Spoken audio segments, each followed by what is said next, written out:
almost like we never left.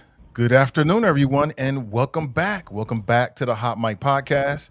Hey, I see you, Phil. Phil's backstage. The crew is ready. Welcome back. Please take a second to share this on your page, or maybe there's a group or a page out there that you think that this could be a good place for.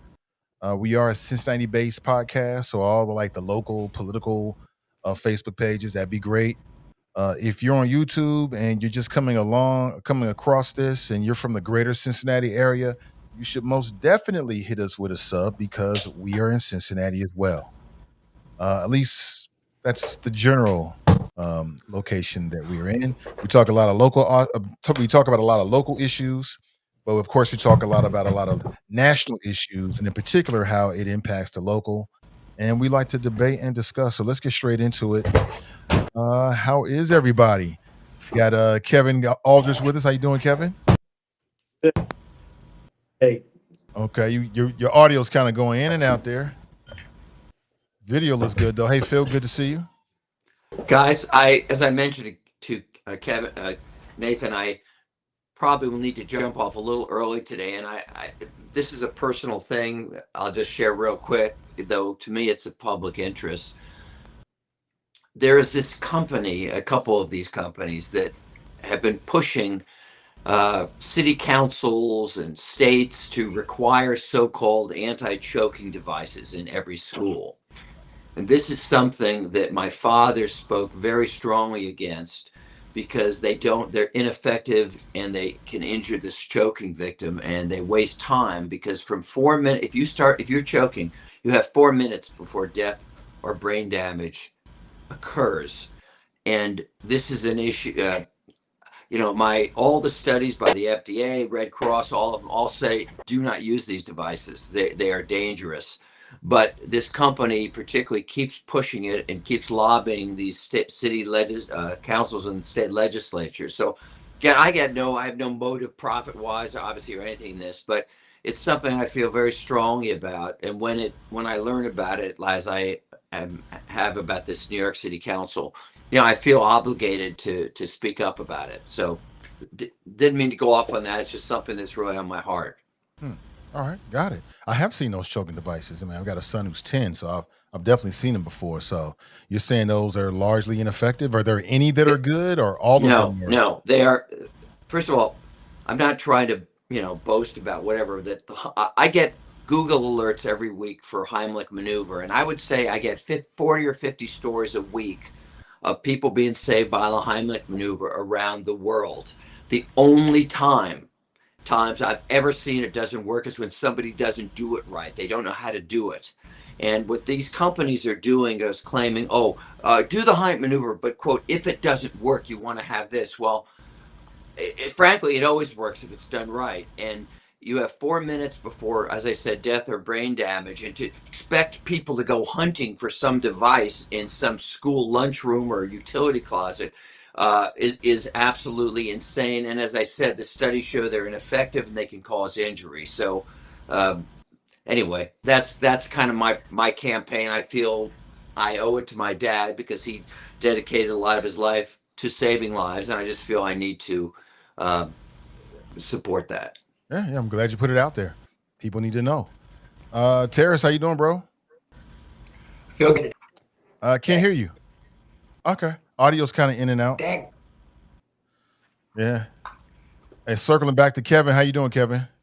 I'm doing good, man. Any better on the Yeah. audio? Yeah, it's Okay. nice and consistent now. So yeah, it's gonna happen. It's funny. These days people kind of expect it. I see people in the audience. Good to see everybody. Good to see you. Afternoon, everyone. Shahira, good to see you. Brian, what's up, Brian? What's up, Nate and friends? People should follow him. He's an artist, man. He does great stuff. Great stuff. Jerome writes, good afternoon, everyone on Facebook. He's on Facebook. He's also on Instagram as well. Regina, good to see Regina. Thank you so much. Thank you. Good to see you. Good. Lots to talk about. Let's talk about Are Trump's these just parade. second? Are these people all members of my fan club? I'm just kind of Yes. confirming. Yes, they are. Okay. Yeah. All right. Thank you. I want to Absolutely. thank all of you then too. Thank you. Let's get straight to Trump's parade. We talked about this, like what the tactics should be, and I'm glad to say that I think that the protesters won. The No Kings event, by all objective accounts, appears to have been a big success. Some people are saying it might have been the largest single protest in American history.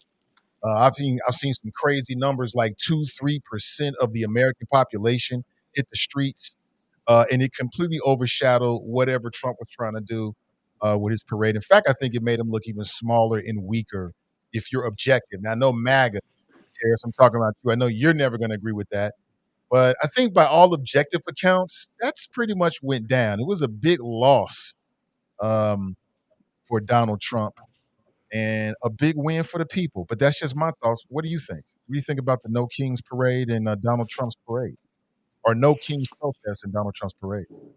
Well, I think things kind of panned out exactly as I said they should have by not creating a spectacle at Donald Trump's military parade. I think you saw the two things juxtapositioned against each other, and it was way more effective than if the No Kings protests had showed up and tried to make some kind of statement at Trump's military parade. I said, let that thing stand on its own and it will reveal itself. And it did on so many different levels. I think the fact that it was a bit of a failure is a good thing for our country because that's not, I said it when Trump was planning this and what he wanted to kind of get out of it is this is not what we do here in America. It's what authoritative governments, what dictators do in other countries.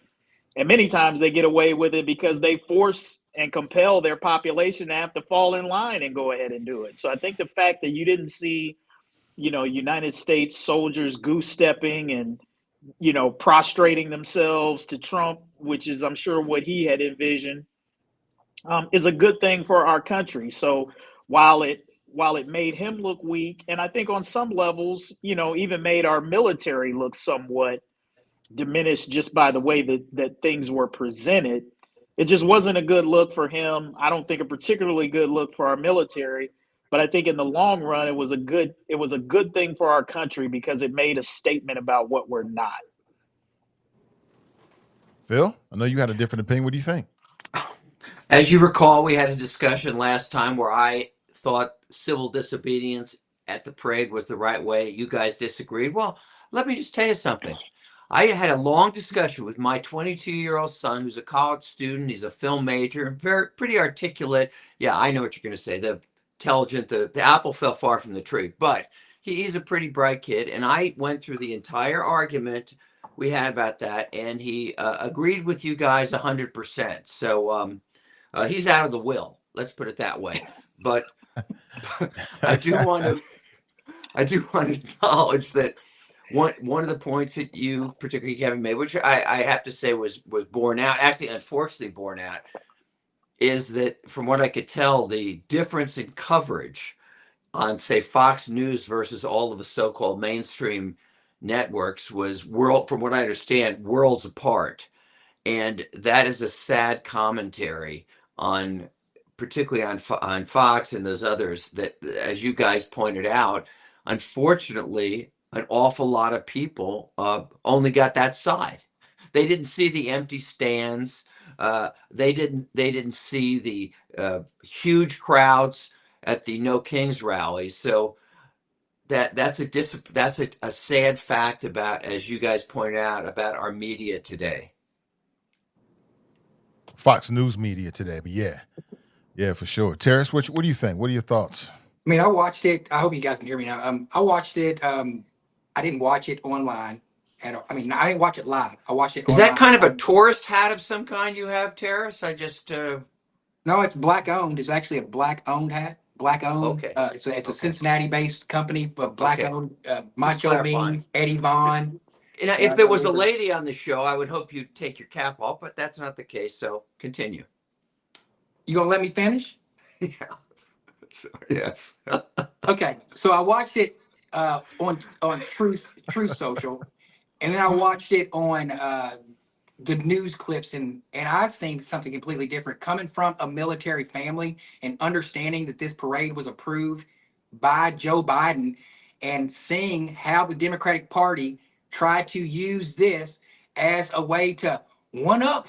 Oh, we're Joe going to do Biden another thing. approved Let this me finish, parade? Phil. Come on, man. I can't even finish my point. I don't say nothing when you go. I'll let you finish. You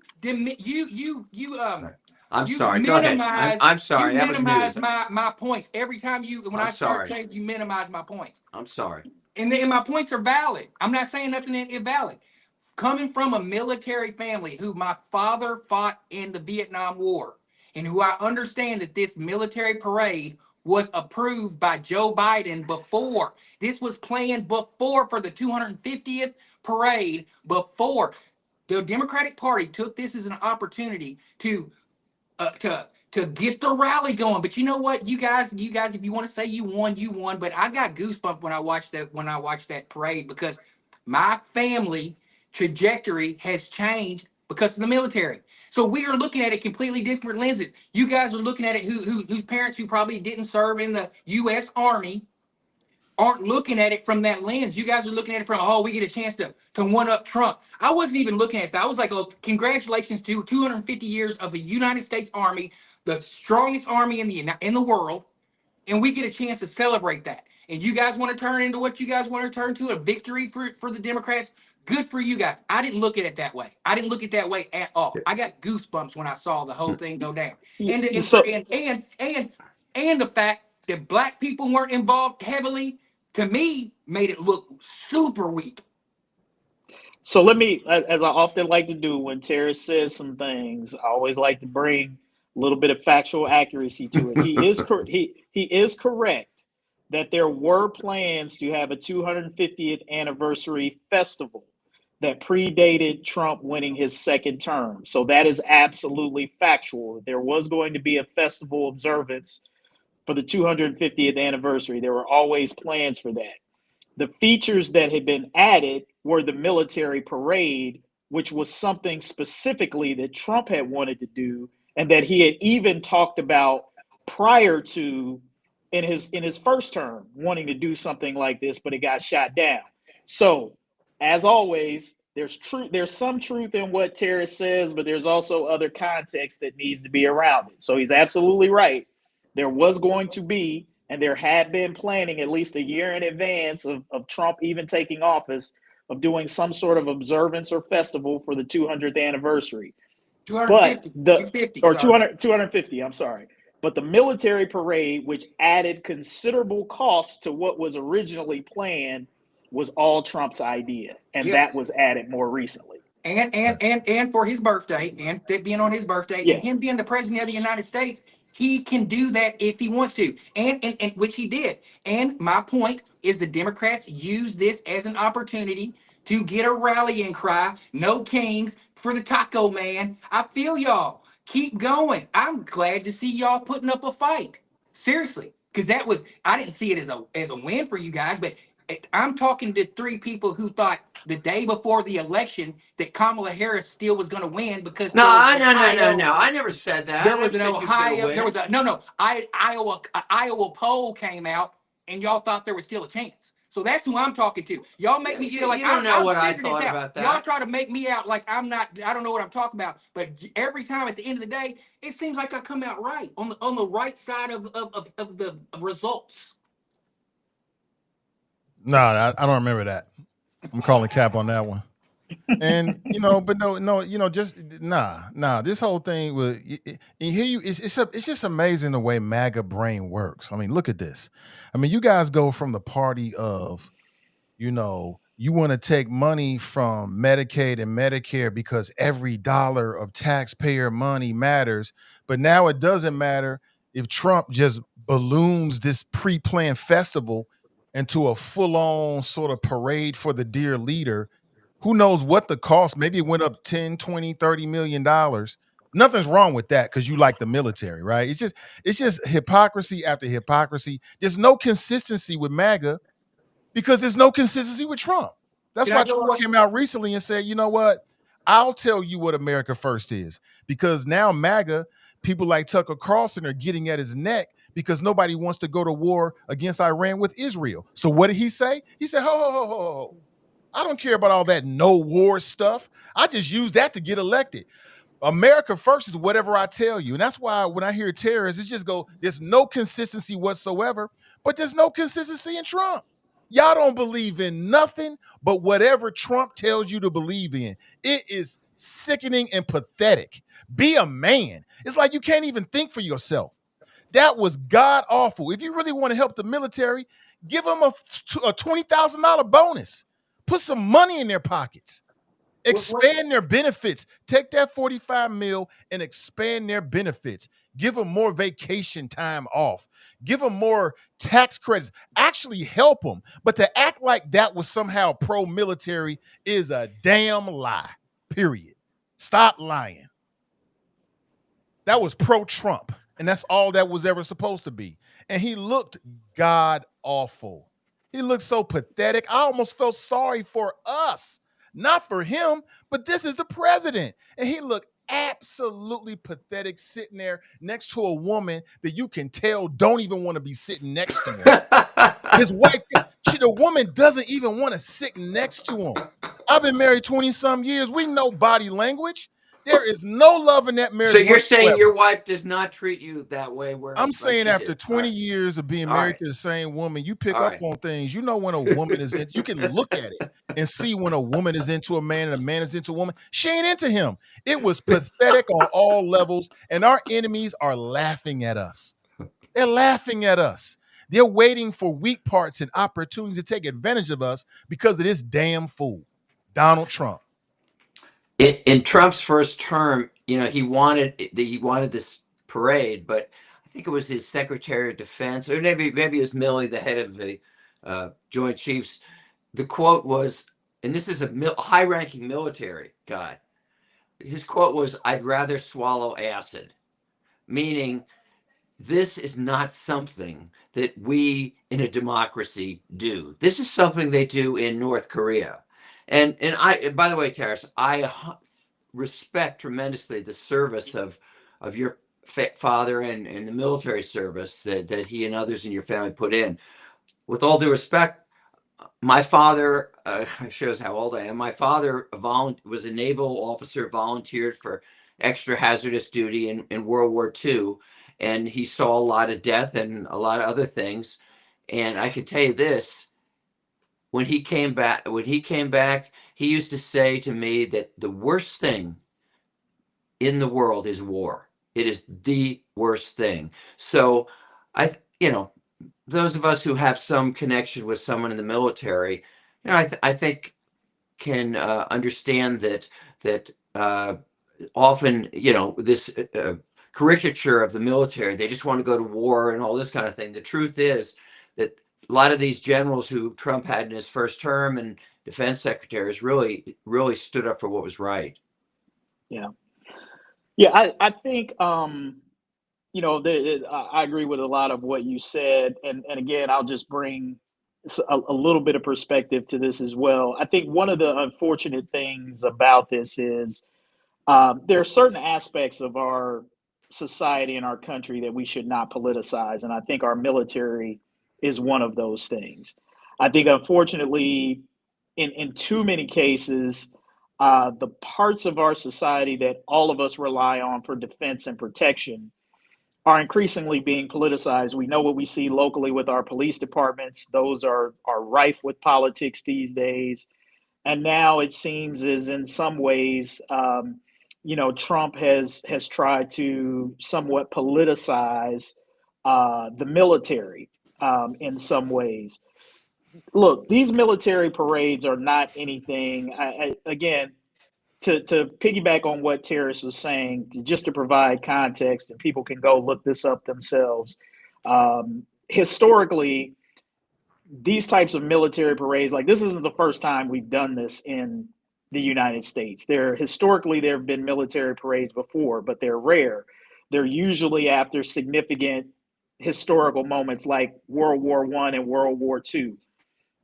There were military parades that we conducted similar to kind of what was trying to be perpetrated here, but there was usually a reason, behind why you did it. The events that they had planned for the Army's 250th anniversary was certainly much more low key than what Trump tried to bring to bear and tried to do.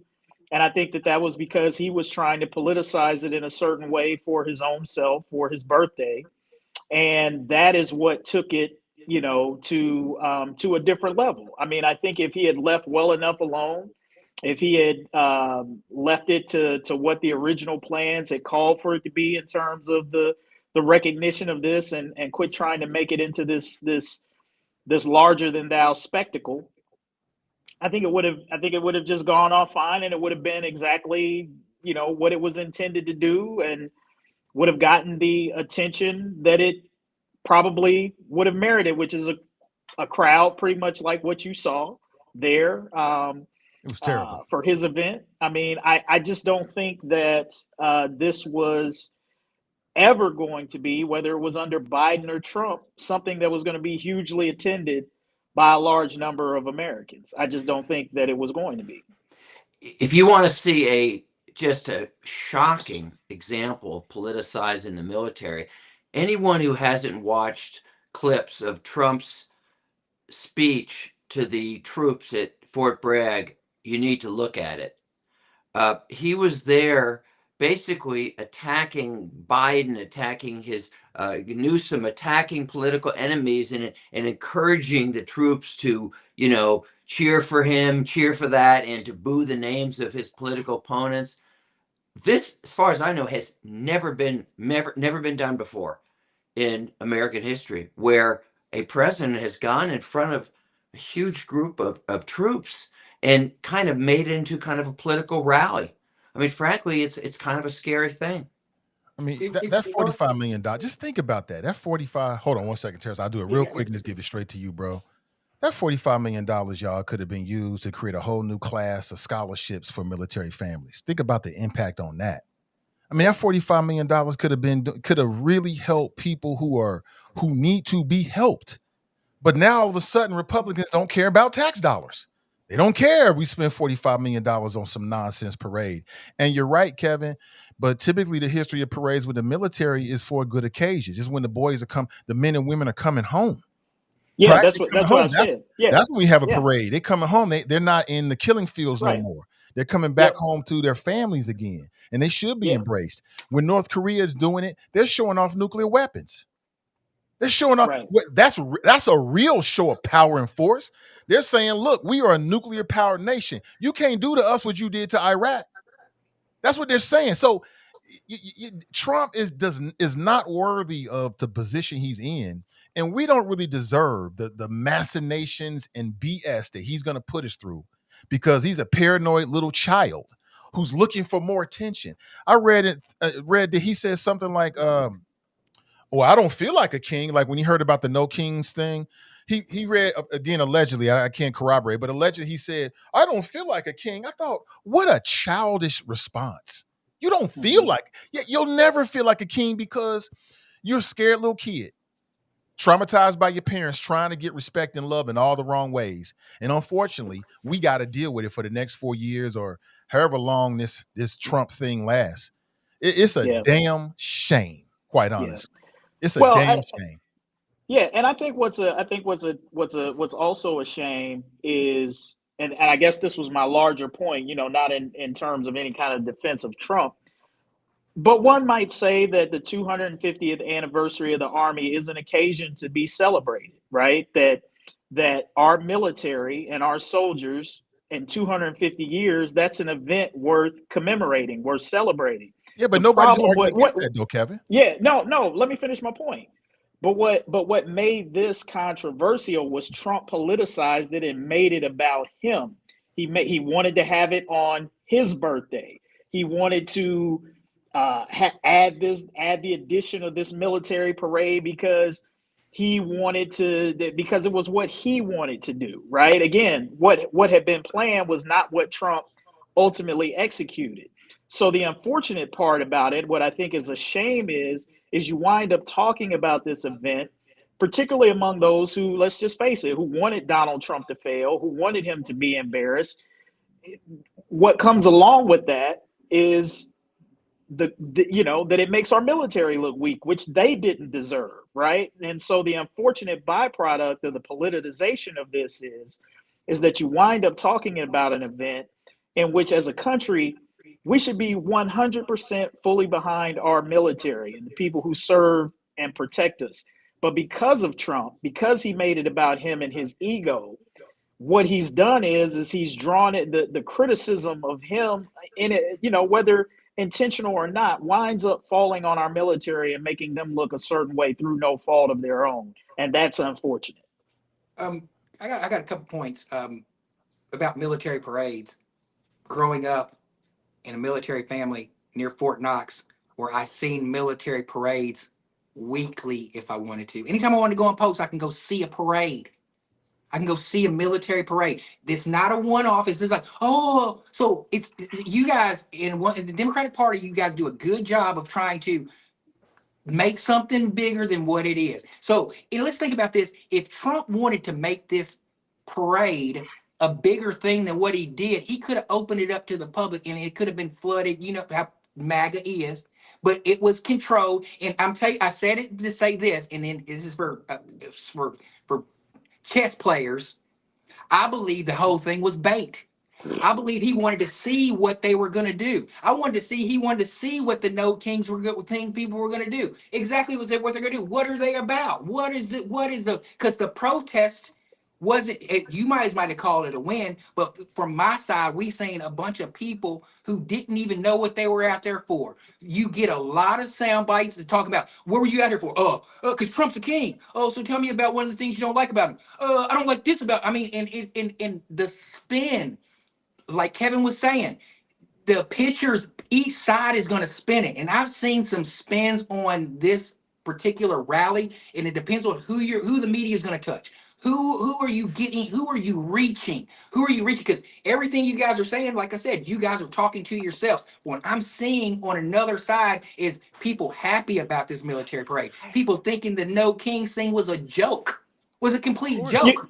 You know what, Tarris? You know what the problem that I have with you, and I get it. You're trying to present an opposite side, but you present it like the people on the side that you're talking about don't suffer from the same thing. They live in an alternative universe where they don't hear anything but what they want to hear and what they want to believe and what the great leader wants to tell them. And look, if you want to criticize people who are out there at the No Kings rally and some people not knowing what they're talking about, listen to some of those people at their MAGA rallies. I mean, some of those people are just effing lost. I mean, let's just face it. They don't have a clue about anything. They don't even know what day of the week it is sometimes when you go out there and you talk to some of those people in the crowd.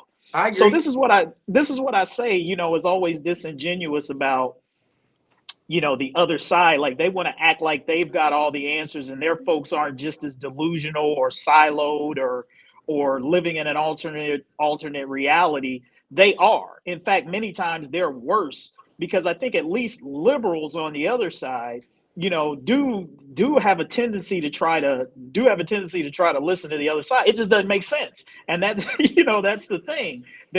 Typically the other side is not standing on facts. And a lot of times they're standing on conspiracy and some other stuff. And yeah, some of the things they hang on to that they call common sense. Okay. Some people might not argue with that, but on the real things where you ought to have common sense, that seems to be sorely lacking on the other side from what I see. Absolutely. Kamika writes, MAGA is completely brainwashed and irrational. That doesn't surprise me. It don't surprise me either, Kamika. But these are our friends and neighbors, in some cases family members. And, I don't think shunning them completely is the right thing to do. So we're going to have to deal with it, unfortunately. But it does take a degree of patience that I don't always have. I'll put it that way. People got to do their own work, Nathan. I mean, it's not too much to ask, right? For you to do some research, to try to educate yourself, to not just swallow whole what somebody tells you or just what you see on Fox News or MSNBC or whatever it is that you're watching, man. I always say Google is a wonderful thing. A library is a wonderful thing. Go do some homework. Don't be a lazy person with an opinion, right? Everybody's got an opinion, but there's a difference between a good informed opinion and just what you think or what you feel that's not based on anything. And there there are a lot of people that just walk around uninformed, wanting to act like they know something, and I just don't think that's a lot to ask. Well, sometimes I believe that you're right. Not sometimes. I believe that you're right, but we're in a political situation we're talking about now. The voters or the candidates are going after the people with the low hanging fruit on both sides. The informed voters, we know what we're talking about. We know what we're who we're voting for and why. The reasons and what we're talking about, even this parade. This is to talk about and to stroke the heartstrings of the low-hanging fruit that are going to find any reason to hate Donald Trump, who have Donald Trump deranged syndrome, who are going to, and no matter what Donald Trump does, they're going to hate him. They're going to pick it apart. And Kevin, on the same side, there's Joe. I was that way with Joe Biden. That's how come I know I did not like Joe Right. Biden one You're bit. There's projecting. not one thing that he did like you just said, Nate. Did you see how Donald Trump looked up there? He was an embarrassment, just sitting up there looking all. You said these words, and and when I was thinking that, I was like, did he ever see Joe Biden up there the entire time he was president and stumbling over work? Who's more of an embarrassment? You got to Trump say is more of an embarrassment, no doubt about that's it, subjective. 1,000%. I believe Joe Biden was more of an embarrassment. That's what I'm Yeah. saying. It's gotta be. That's why I'm here to give you another perspective of, because if Oh not, no. y'all just be talking to yourselves. It's an alternate reality. It's not just a different perspective. MAGA lives in an alternate reality where anything you don't like, you question. And you don't question things that somebody who likes that you do like tells you. Right. So when Donald Trump says something to you, you take it as gospel. You don't even think twice about it. But if Biden says something, then all of a sudden you got a law degree, you're an astrophysicist, you know you got every degree, you know everything, right? And I've seen it with MAGA over and over and over again. And I think there's a lot of projection that goes on with MAGA. You think that because you think that about Joe Biden, you think everybody think that's about Trump. That ain't true. There's a So, whole sir, lot of people in that the same criticize way, Biden. I'm just saying there's a lot of people that supported Biden but criticized Biden. There's a lot of people that supported Biden and then didn't vote for him again. but With I can say the MAGA, same it thing. You, doesn't Nathan. matter I can say what the same Trump thing. says or does. You are going to support that man. You're going to find a way to contort it. Like even with the parade, somehow you're blaming the fact that the parade was boring. It looked like, I don't know who put it together, but it wasn't well put together. You're blaming that failure on the Democrats. No, he's not blaming it. He's saying that that's not true. He's saying I'm the saying you guys Democrats. are trying to, you guys, the same thing you're saying that I feel about Joe Biden is the same things that you guys feel about Donald Trump. No matter what he does, it's not going to be good enough for you guys, and that's cool. I get it, because I feel the same way about Joe But Biden. what has he ever done? I What has get it. Trump done that is good? Like Well, I've heard MAGA say I like the no tax on tips. I like the no tax on it's tips. I not in like the the no bill. tax on overtime. It's It's not in the not bill. yet. But it's no tax on tips isn't in the bill. No No, tax on overtime isn't in the bill. No no, tax on Social Security for the older youth. no, Older Social no, Security is not in the bill. no. That is okay. Whatever. Okay, we'll see. We'll So see. what has Donald Trump done that's so good? He's been in office now 4 months, 6 What months. has he done? What Is has he so done good. so good? So this is going to be a subjective answer because I'm Yeah. not a huge Donald Trump fan, but he saved us Oh, please from stop saying having that. Kamala Harris as our president of the United States because she is built on a lie. If she would have came out on not a lie, but that's what So he's done what Donald nothing. Trump did. He saved us from having Kamala Harris as a So president. he's done He nothing. saved our country. He saved our country from going down a So world of we since don't we know. can He saved us. So Tarris, so basically he's done nothing since he's been elected in the last 6 months. You talking about something that happened back in November that has no impact whatsoever. So you agree that he's done nothing. So stop saying that he can do nothing right because he ain't done nothing right for us to get behind him and support him. What has he done? Again, I will just clarify, just Larry adding, Hoover. Larry Hoover. there is a provision. There is a provision in Donald Trump's big beautiful bill, provisions for all of the things that Terry said: the no tax on tips, the tax release for seniors, and no tax on overtime. All three of those things are provisions in his bill. So I do need to, Tax Cut and for the Jobs record. Act, which I am promoting. The tax job, I've been promoting it for a year. I've been watching this thing go down for a year, and when they shoved it down the House, by Independence Day, we'll see. We'll see. And when they say what did Donald Trump do after that, and when these people are working this overtime, they're going to take their money home and increasing the middle class. We'll see. It takes long. You guys spend more time trying to destroy him and not give him a chance to get to even work his thing. I would suggest you guys read his book. His book that he wrote in I can't remember the name of it, 1986. No.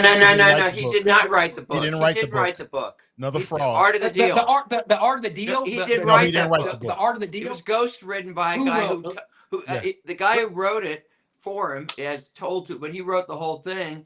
Basically said, when Trump first ran, I know this guy. Whatever you do, do not vote for this guy. Tony, I'll think of his name. I mean, this is a guy who spent days and days with Trump, and he has nothing good to say about him. Nothing. That might not be the book. The Art of the Deal. Is that what you're talking about? The Art of the Deal? Yeah. We're talking about the Art of the Deal. He's all over the internet. Go to YouTube and put in the author of the Art of the Deal. You'll see. By the way, one of the total misnomers is that Trump is a great deal maker, that he's a great businessman. This guy was given $400 million by his father that he blew, and he had to keep going back to his father to bail him out of all of his businesses, like the Trump airline, the pro football team. Of course, all his casinos went broke. This image of this guy, you know where it comes from? It comes from the TV show where he played a good businessman. He was an actor, okay? He has been a failure. Just like right now, Phil. Just like right now, I'll go on record on this podcast to say the president of the United States is no more than the manager, like the manager of McDonald's. The most powerful, but he is a puppet. He's the front man of for who? For who? For the Congress. For Congress, because there's three. You're saying Congress is controlling Trump? There's three branches of our government. There's executive, there's judicial, and there's legislative. And Trump is using his executive powers, and then they're using the judicial power to knock out what he says. And then at the end of it, the legislators have got to pass these bills that are not passed. Let me go an example. Who is he a puppet for? I don't get that. Do what?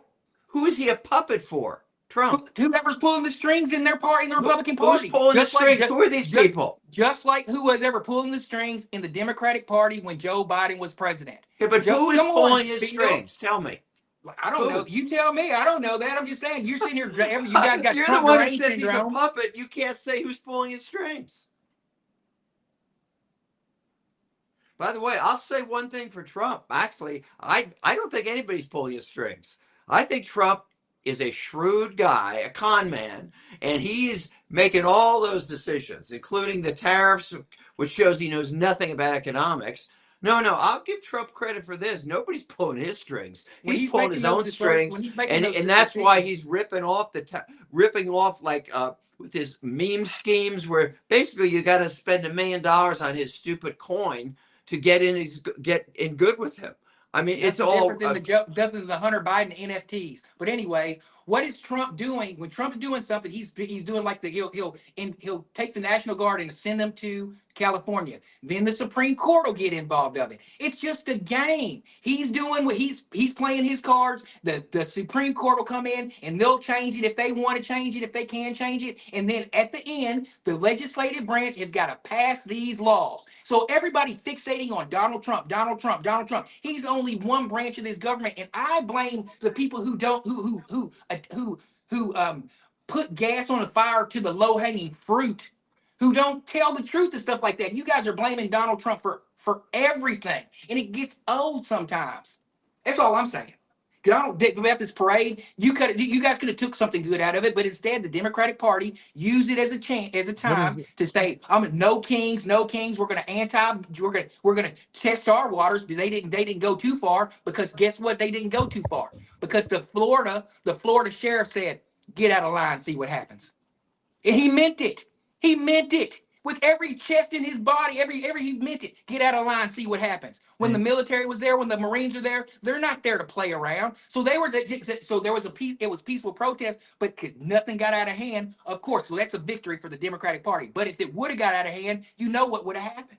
See, that's the problem. I think that I hear one of many, Tarris, when I hear you speak. But you keep thinking about Democrat victories, Republican victories. This is You about the said people. that. No, you Y'all just said said that it. in the beginning. No, Y'all that's said not this what I was a said. win for the Democratic Party. That's not what I said. That's not what I said. That's what you just said. You keep talking in terms of like it's a win for the Democrats and Republicans. And like I said, I mean, be you, bro. It's clear that Donald Trump can do no wrong.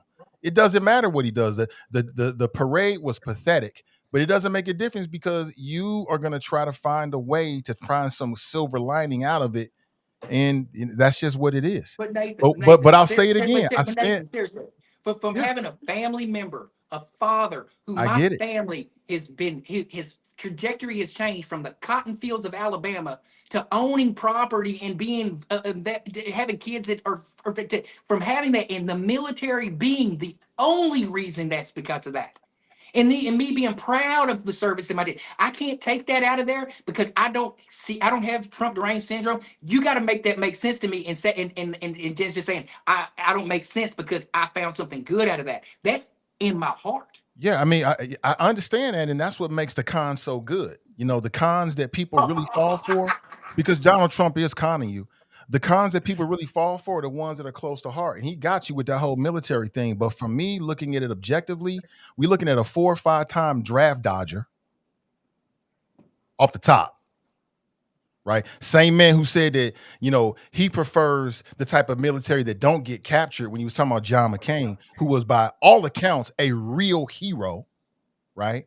So we talking about a man that took that. He could have took that $45 million, like I said, and did a lot of things financially to really help the military. But he wanted to piggyback off of a pre-planned celebration for his own birthday, and I find it reprehensible.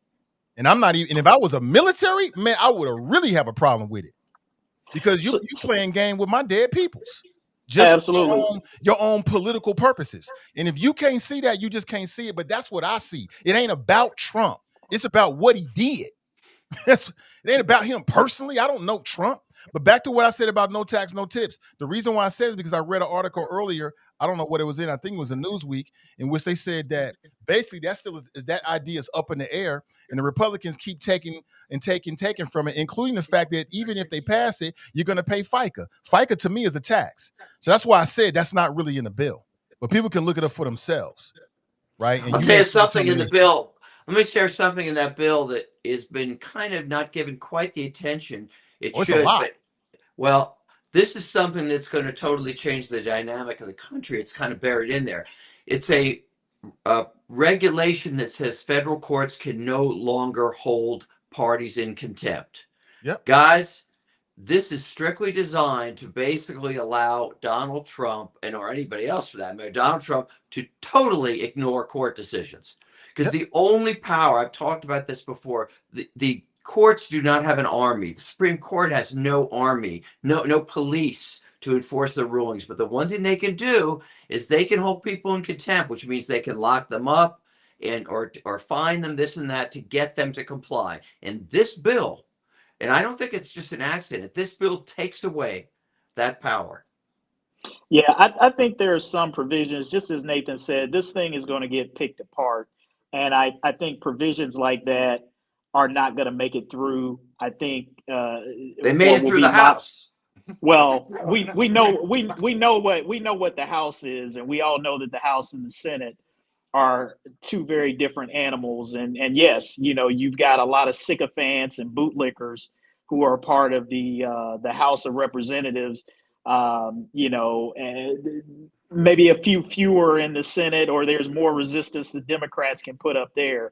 So, that maybe that's the one shred of hope that I'm holding on to, in that some of these things that they're trying to slip in there won't make it in at the end of the day, and will get ferreted out in the process of fine tuning these bills a little bit. But yeah, Nathan, you're 100% right. I think that what Donald Trump is a master at doing, and conservatives try to look at this through the other lens. This is something that you accuse liberals of falling prey to, is the sympathy, right? Playing on the heartstrings. I hear a lot of conservatives who always push back on whether it's immigration or LGBTQ issues or any issue where you try to have compassion for people. Conservatives will always say, "Oh, the Democrats are just tugging on your heartstrings to get you not to think and go along with things." Well, Donald Trump does the same thing to you guys. He just does it on another level. He plays on your love for America heartstrings, right? That's exactly what he does. But Donald Trump has love for himself. He loves America only because of what it can do for him. This is a guy, again, who was a draft dodger. How do you hold yourself up as the commander-in-chief of this country and you wouldn't even fight for it? In fact, you did everything that you could not to fight for it. You know, J.D. Vance once criticized Tim Walz during the campaign for stolen valor, right? Like he was trying to steal valor. That's exactly what Donald Trump is trying to do with what where he tries to tug on Americans' heartstrings and their love of country and the military. Come on. And this is what you guys refuse to see, that everybody else sees, is the con. That Donald Trump doesn't really believe in these things. He's using it only so much as it can gain for him. And he plays those love for America heartstrings on you guys, and you suck it up. And you can't even see that he's, making money off of it with his crypto and all of these other things that he's bringing in to sponsor. Now he's got a damn cell phone Cell phone thing that he's Trump like. Mobile. Come on, Tarris. Then just be honest. If Obama and Biden were doing these same things, this is the hypocrisy. You guys would be up in arms, but because Donald Trump is doing it, I would have more respect for you if you had the cojones to stand up and say exactly what you would say if the Democrats were doing it. But you don't. And you know why you don't? Because you do the same thing that you accuse the Democrats of. You guys loathe liberals and Democrats so much that you're willing to overlook a whole bunch of stuff that if Democrats were doing it, you'd be apoplectic, rolling around on the ground like you were having a seizure or something. If the Democrats were doing this, but because the Fuhrer doesn't have anything is doing it, you don't have anything to say about it. I need a 30-second rebuttal, and it's called Obamacare. Obamacare and affordable health care. The Republicans, just because it was called Obamacare, they hated it and refuted it, and it was even a Mitt Romney passed bill before then. I stood on business. Y'all can say whatever you want about MAGAs. I know who I am as a Republican, who I am as a man. When I saw my Republican friends talking trash about Obamacare because of the name of it, I said, y'all ain't nothing but old racist. When y'all talk about MAGA and y'all talk about them, I don't take it personal because I know I'm not that. I'm just speaking from a different lens. So I'm not that way. Obamacare and affordable health care, I believe every human should have it in the United States of America. Everybody should have health care in this great country. But since it was packaged as Obamacare, the Republicans were like, "Oh, we don't like it. We don't like it." So what you just said about, I hope you were directing that toward me. Most of MAGA, like you said, it's like that. They're like that. I'm not like that. I'll call it out when it's like that. And you're absolutely right. And the example you just used, I stood against. Yeah, and trust me, when we say obviously we are very general sometimes in some of our comments when we say things. So I always say, a hit dog holler. So if the shoe fits on you, you wear it. If it don't, keep it pushing. Same one. So when I say y'all about Trump, y'all got Trump deranged syndrome. Anything Trump does, y'all are gonna say it's bad no matter what it is. Then, and just like I'm honest, no matter what Joe Biden did, I didn't like it just because that was. And I wish that you guys could be honest with the same way instead of saying no because it's Trump. No, but that doesn't accurately define my response and how I feel about Trump. If Trump said something that made some sense and it was good policy, there's good policy. Period. No tax on tips, no tax on overtime, no tax on Social Security is a bill that I've been pushing for the TDJA, the tax job Yeah. cut. That's good Yeah. policy. But I would That's much, yeah, Donald but Trump good policy, sir. yeah, That's that's Donald Trump good policy. yeah, you could put it that way, but we could have got all of that, and Kamala Harris was behind the same idea, and we would have had none of the took negative the stuff we idea get from with Donald Trump. Trump. And we get none of the negative stuff, like all the racism and anti-black stuff and all the pro-white supremacist stuff, all that kind of stuff, like tearing down Medicaid and destroying the Department of Education. So we can get that policy, and we don't have to lose all the stuff we lose under Trump. So to me, it makes no sense. Right. Exactly. I'd rather have the black woman who's not a racist, who doesn't promote white supremacists, that doesn't bring white South Afrikaners in here, who doesn't lie about the Gulf of Mexico, who doesn't want to go after Greenland. I mean, do I need to stop? Yeah, she was better all the way around. And we could have gotten no tax on tips. It's a no-brainer. But she's a black woman. I know. And America has a problem with a black woman leading. I get it. But let's move on here. I wanted to move on. Prosecutor is supposed to have a meeting. This is not on the list. This is just current news. But a prosecutor in Hamilton County, Connie Pillage, is supposed to have a press conference in about an hour, fellas, to discuss the police shooting of 18-year-old Ryan Hinton. And so to me, it seems like either she's going to come out and say, look, we're announcing indictment, or we're going to send to the grand jury for the officers involved, or they're not. What do you think? Yeah, I don't. I guess we'll have to wait and see, right? I mean, whatever she says certainly is going to be the subject of a lot of conversation, right? I mean, if that is what she's going to come out and say, it's going to be huge news no matter which direction she goes. If she says that they're going to indict and take it to trial or take it to the grand jury, that's going to be huge news because a lot of people are going to be reading into that. And if they say, hey, there's nothing to see here, the officer, acted properly and we don't see enough to charge him criminally, that's going to, elicit a strong response. So either way, I think we're in for an interesting next 24 to 48 hours of how the community is going to respond to whatever she says here. And this is a huge decision. I might dare say that this is the first big decision that Connie Pillage has faced since becoming prosecutor. Not that she hasn't had, other cases and things that have come up that are insignificant. But I think on this one, like this is maybe her first real test, as prosecutor to see what she's going to, to see what she's going to do and how the evidence and the facts bears out. So it'll be interesting. If she charges him, I'm not mad. If she doesn't charge anybody, I'm not happy because, and again, just based upon what I know now, which is what the general public knows, I remember what I saw in that video, and it's clear that young man was not a threat. He was running away from him, and the officer should have just let him go. But it's easy for me to sit here and say I can't say what the officer would do in that moment. So let me just kind of strike that from the record. I don't want to go that far and say what he should have done. I will say, I hope they change the policy. I'll say it again. Lives are way more important than automobiles. If you get a call about a stolen automobile, once you get it, if they take off, let them run away. We'll catch them another day, not over a stolen vehicle, but we'll have to wait and see. Yeah. I think if she doesn't charge, right, then I'm expecting or what I'm hoping is, if that's the subject, like nothing to see here, what I'm hoping is that she'll release a lot more information, maybe a lot more details, evidence, if it's, more video, different angles, something. I'm hoping that it's not just hey, there wasn't enough here to charge him.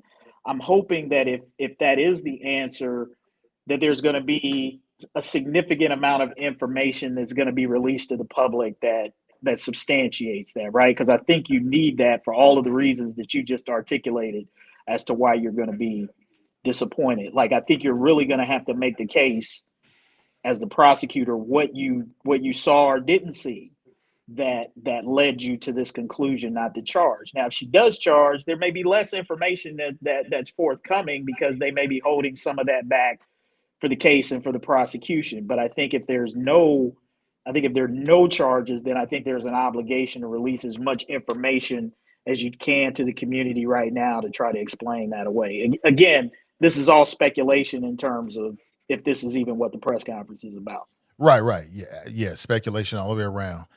People are upset with her about her decision to not charge any of the neo-Nazis that were up in Evendale. She came back and said, well, we tried our best. We looked at all the charges, but we can't charge anybody. And I'm thinking, as a black man, I don't believe it. I'm disappointed in Kylie Pillage because I don't believe it.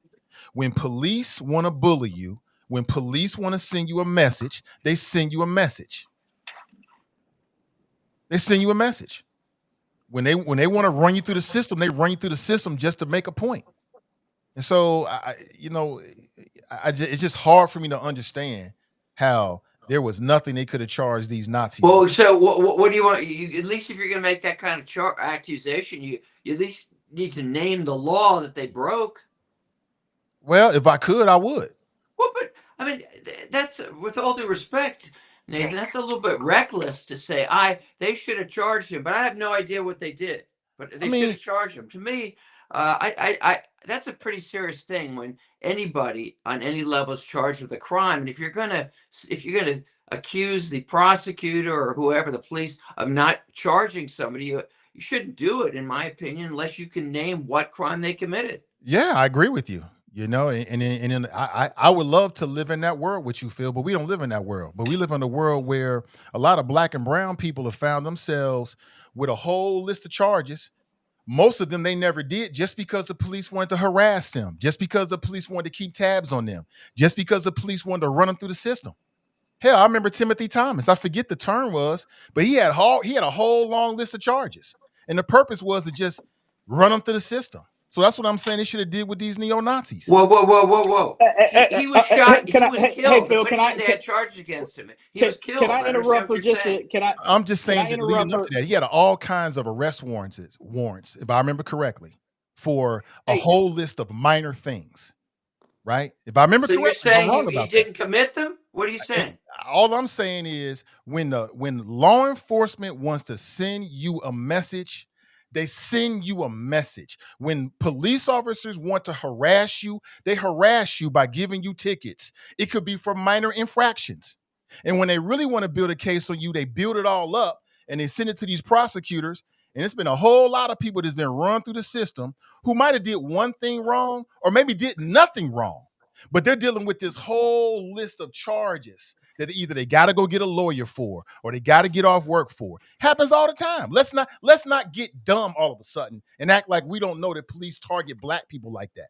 They've been doing it for decades. So what I'm saying is do the same thing with these neo-Nazis. Find some way to run them through the system. I don't care if they beat the charges or not, because they do that with black people. So you're saying do to the Nazis what was done to black people for years. Drum up. Exactly. Use those same underhanded, dirty tactics that have been used against black and low-income people for decades and decades against the white supremacists. That's what I'm saying, Phil. Right, wrong, or whatever. That's how I feel about it. Hey, can I make a suggestion? I was going to say, I know we don't normally do this on the podcast, but Connie Pillage is on right now talking, and it's live on Cincinnati.com. Oh my God, we just talking over you, bro. Thank you so much, man. I'm glad you said it. I was going to say maybe we can get people a little taste of what she's talking about. Yep, I'll pull it up right now. Give me 1 second. While you're pulling it up, hey Phil, there's some crimes that they committed. They took that U-Haul bus. Or the U-Haul, they drove it up near a school. Another one that's unlocked.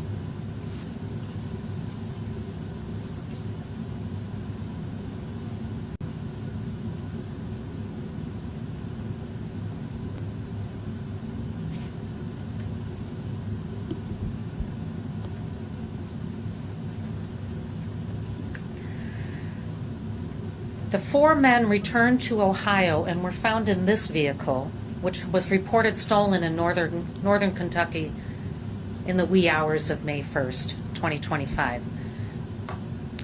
They drove it into this parking lot off of Warsaw Avenue. The entrance to the parking lot is up a very steep hill, It goes around the back of an apartment complex. They're parked by the woods. It's a pretty secluded spot.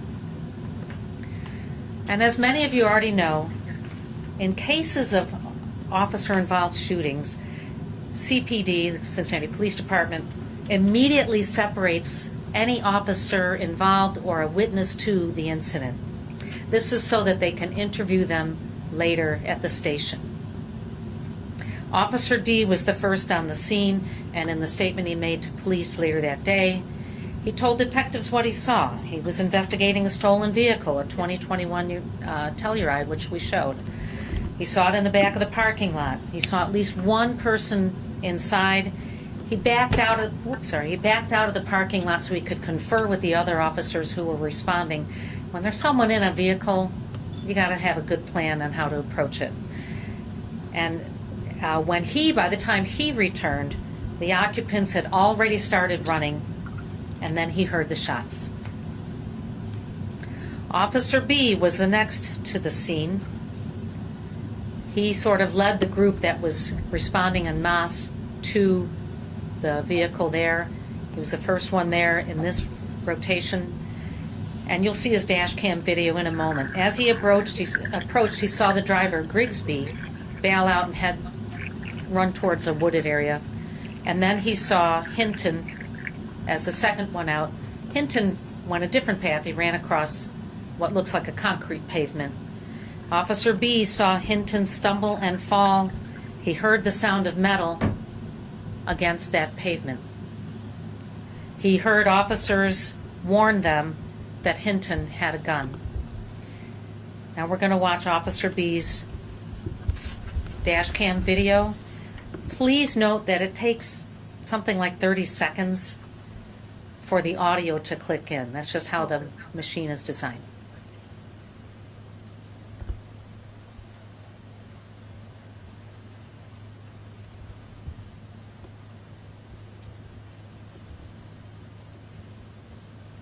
There's a Telluride. He blocks it in. There goes Grigsby. There goes Hinton, running a different direction.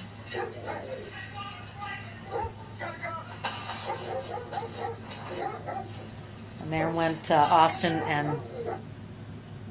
and Bullocks. Next, we're going to listen to the audio so that you won't be distracted by the video. You can listen to the audio. This is Officer B, his dash cam audio. And again, it might take some seconds to click in.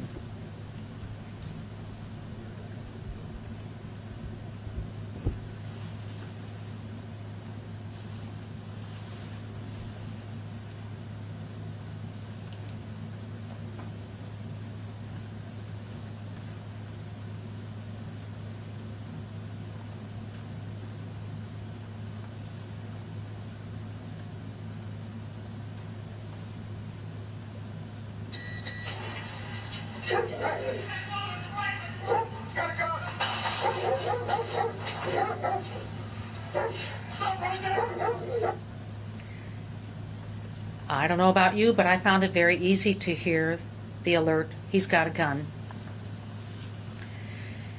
Cincinnati police also interviewed multiple non-law enforcement witnesses.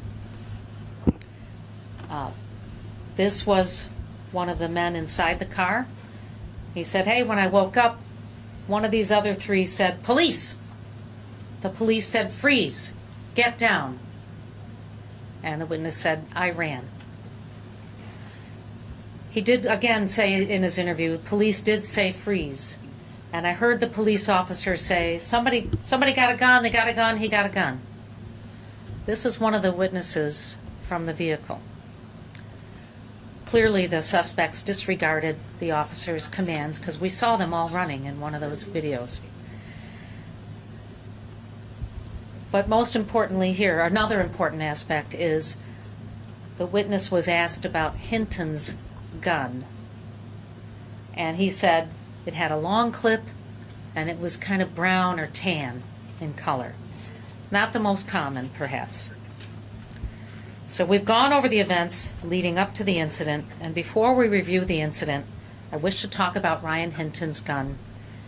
It was a gun recovered at the scene, and it belonged to Ryan Hinton and was carried by him during the incident.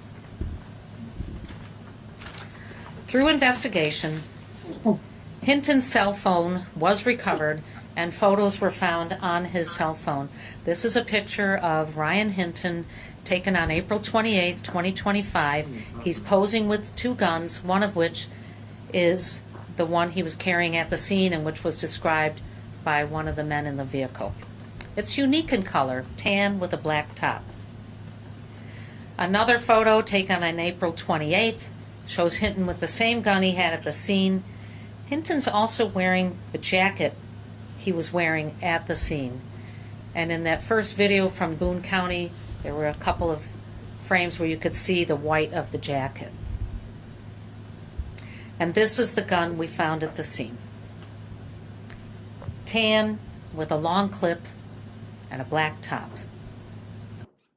All right, guys, I'm gonna bring this back. Let me see. Well, actually, I think this is a good part. Let's go back. We reviewed already, and obviously body-worn cam and dash cam, that's important evidence in any investigation, but it's not the only evidence we look at. We look at officers' statements, we listen to what they say, we look at the objective evidence we can find at the scene.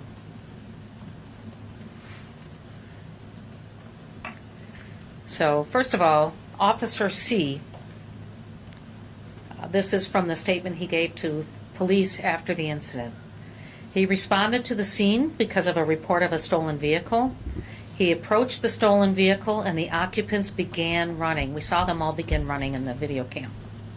Officer C saw the gun in Hinton's hand and verbally alerted others that he had a gun. Officer A, this is the officer in question, he again responded because of the report of a stolen vehicle. Joining other officers who were already at the scene, he began by chasing Grigsby towards the wooded area. Officer A reported that he heard the warning about the gun, that he saw Hinton point a gun at him, and he then fired his service weapon. He said, "I thought I better get my gun out and shoot him before he shoots me, and I fired before he could fire on me."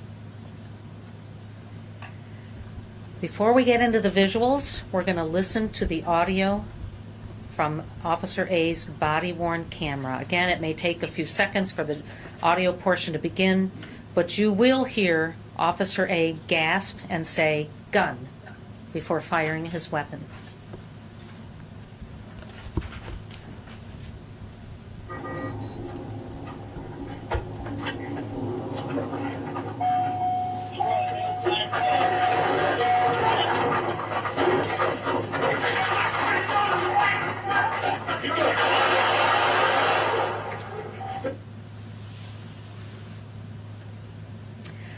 We learned that not long after the shots were fired, Officer A told the other officers there that Hinton had pointed a gun at him. And before we get into the next set of slides, I want you to know that these are still shots from Officer A's body-worn camera. And because the incident happened in less than 4 seconds, we wanted to show you some shorter snapshots of time. We just thought it was prudent to show you some single frames. And then look, it was a tremendous amount of work to go through these videos frame by frame, second by second, 1/100th of a second by 1/100th of a second. And keep in mind also that these body-worn cameras use a wide-angle lens, so it can create a sort of distorted fishbowl optical effect, and that can make it difficult for us to ascertain spatial details. And something we noted from these still shots. We're going to begin by showing that Officer A did not remove his firearm. You're going to see his right hand several times in those split 1/100ths of a second frames. You're going to see that he ran quite a way without even pulling on his holster. And it wasn't until the direct threat of Hinton with a gun that he acted. You're also going to see, and I'll point this out, that after falling and upon regaining his balance, Hinton makes the decision to pick up his gun and continue to run from officers right between some commercial dumpsters with the gun in his right hand. And it isn't until Officer A rounds the front of the left dumpster that he begins to remove his service firearm. At the same time, Hinton pops out, surprising him. There's his right hand. There's his right hand again. And in the distance you see Hinton where he's fallen. Now he's reaching for the gun.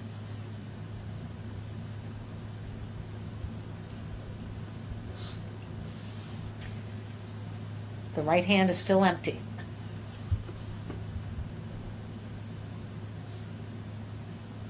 And he's still running after Grigsby at this point.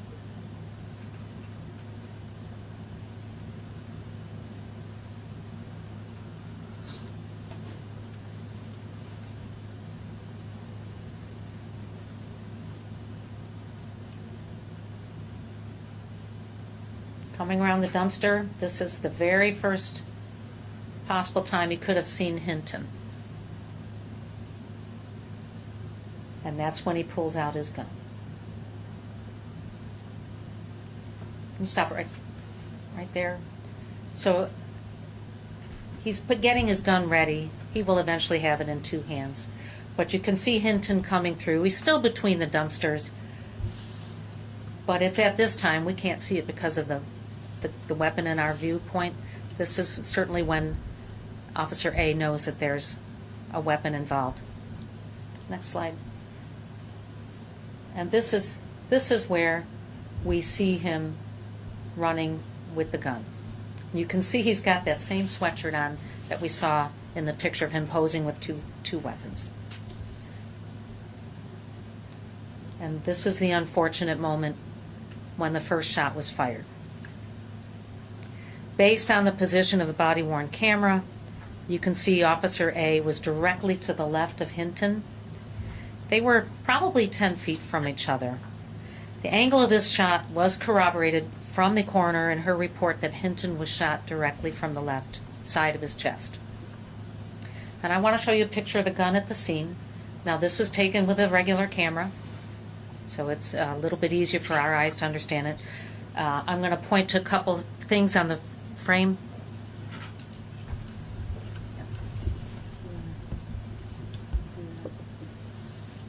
All right. I think we can Those come back parts. at this point.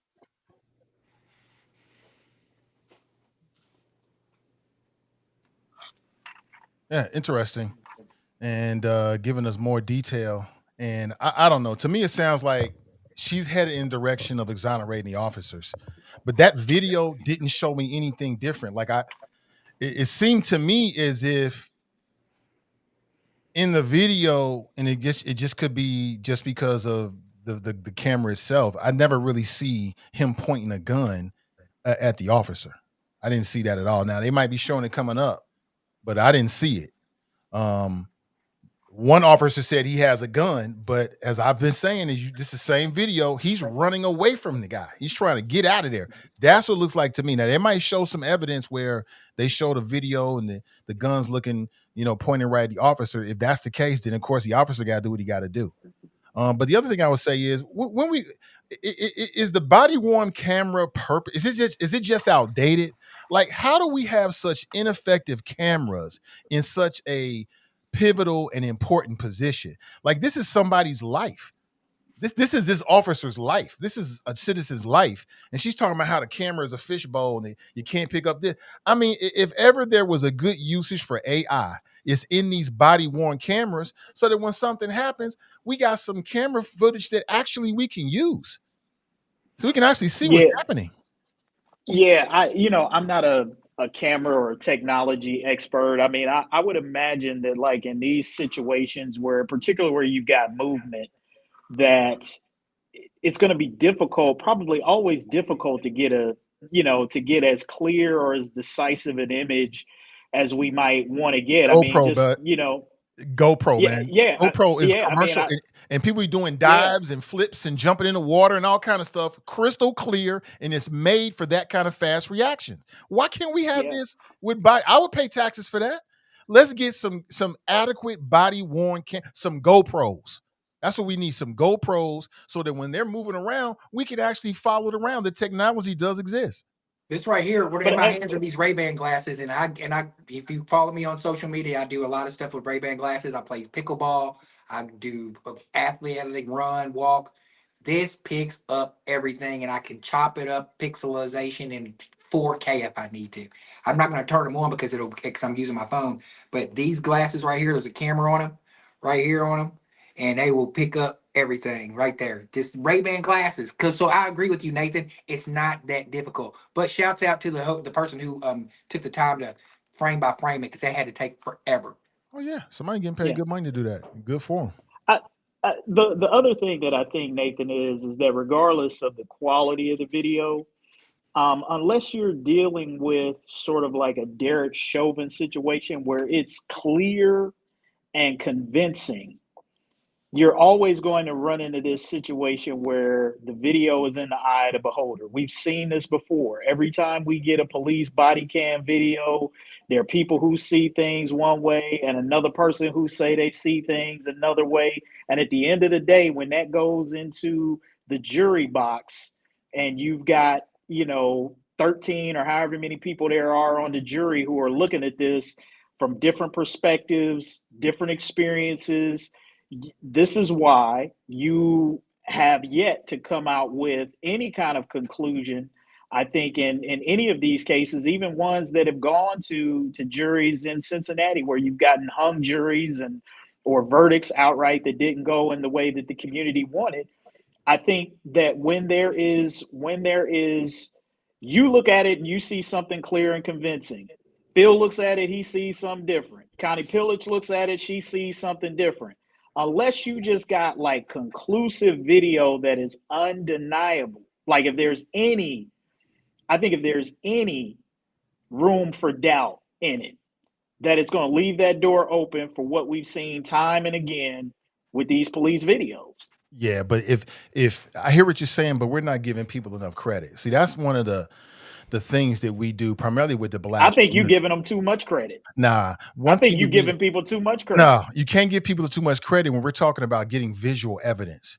So one of the biggest critiques that I resist is that the black community can't tell the difference between a good shoot and a bad shoot. As if any scenario in which somebody uses lethal force is ever good. But black people know the difference. So if in this video that Connie Pillage has, if it showed that young man pointed the gun at the officer, everybody's going to understand that. We ain't going to like it, but we understand that. But that video does not show that at all. Did anybody else again, notice Nathan, the framing? Did anybody else notice the framing of Connie Pillage when she was talking about the young man as she went to his social media profile after going to his phone and showing him behind with the guns? Hey, Tarris, for having the guns, she showing the pictures of him on social media and stuff like that. Did anybody notice that framing of how? That's why whenever you said, Nathan, that you think that she's leaning toward no charges or taking it to the next step. I agree with you on that, because the framing. If she was going to be if they were going to be prosecuting the officers or taking it to the grand jury or the jury or the next step, they wouldn't be framing it this way. They're framing it as Hinton was a threat. Look at him with these guns. These kids stole this car. We got this call in. That's from my perspective of seeing her that interview that we saw. They're framing it up so they can rule the officers. If you got your guns legally, I agree with you, Tarris. Like if somebody, even a young black man like Hinton, if he acquired those guns legally and he wants to go on social media and show photographs with his weapons, I wouldn't tell my son to do it. But if that's what he wants to do, there's nothing wrong with that. Like, again, Ohio is an open carry state. Now, she was trying to make the point that it was the same weapon that was found on the scene that he had in his hand. We already know that. We know that. But the question is, what did he point it at the officer? What evidence do they have to back up what Officer A said, which is that he said that Ryan Hinton pointed the weapon at him. What evidence do they have to back that up? That's Nothing what but really his matters. nothing but his perspective. But that's hard to refute. Like you're saying, in your mind, you're saying that pointing the gun at the officer is like this, like or something proximate to In that, everybody's right? mind. That's what you're saying. Like that's what I Yeah, would in need to everyone's see. mind. In That's everyone's what I mind. would need to, but what is harder to dispute is the officer saying that in that moment, from my vantage point, this is what it looked like to me. You can't, that's very hard from a subjective point to overturn. You can say, No, yeah, that's it not doesn't true. look like. Look, I'm just telling you, Nathan, what the pattern has been in the past, bruh. And it's like you can believe what you want to be, or you want to look at the past evidence. And I think what Connie Pillage was laying out was exactly what you could have expected to have seen from a defense, even if this had gone to a jury. And knowing what you know about the makeup of juries, I mean, it's not going to be an all-black jury, and I would say that you're going to have, you would have a lot, and I'm not going to even rule out that you might not have some black folks who think this way, but you're certainly going to have some white folks who are going to look at that and they are going to side with the police officer, particularly when you start laying out evidence like what Connie Pillage laid out. These brothers stole cars, they had guns. You might say it's an open carry state, but we all know that No, I don't prejudice say that, Kevin. no, Ohio I'm just says saying, that. Nathan, I understand what you're saying, bro, but I'm saying when I say you give people too much credit, biases and prejudices don't just show up at the ballot box, they show up in the jury box as Oh, well. And absolutely. what Connie Pillage knows is that with the evidence that's there's no way, and prosecutors have an obligation to do this. They have an obligation to take cases to grand jury or to trial that they believe that they can win and not waste taxpayer dollars. And I think from her perspective, she's looking at it and she's saying, we can't win this case. At worst, at best, you might get a hung jury in this situation. But you're probably not going to get 12 or 13 people in a jury who are going to look at that video and the circumstances and come to a conclusion that this was a bad shoot. It hasn't happened. I haven't seen it happen in Hamilton County. And I don't think this case with the evidence was going to be the first. That's just my opinion. And I think Connie Pillage sees that probably as well. And I think that's kind of what she was laying out. I'd be interested to hear Phil's perspective as a former lawman. When I was in the prosecutor's office, I had a lot of I didn't voice them necessarily, disagreements with some of the practices, but every time there was one of these kind of high profile investigations, with the exception of that stupid Maplethorpe one, I always felt they pretty much, at least under Joe Dieters, they pretty much played it by the book. If you recall, there was I believe his name was Sam DeBose, black guy was shot by a white police officer. And I think, and Joe, from what I could tell, felt very strongly about it, took him to trial twice and couldn't get a conviction, or at least couldn't get a verdict in 2 straight.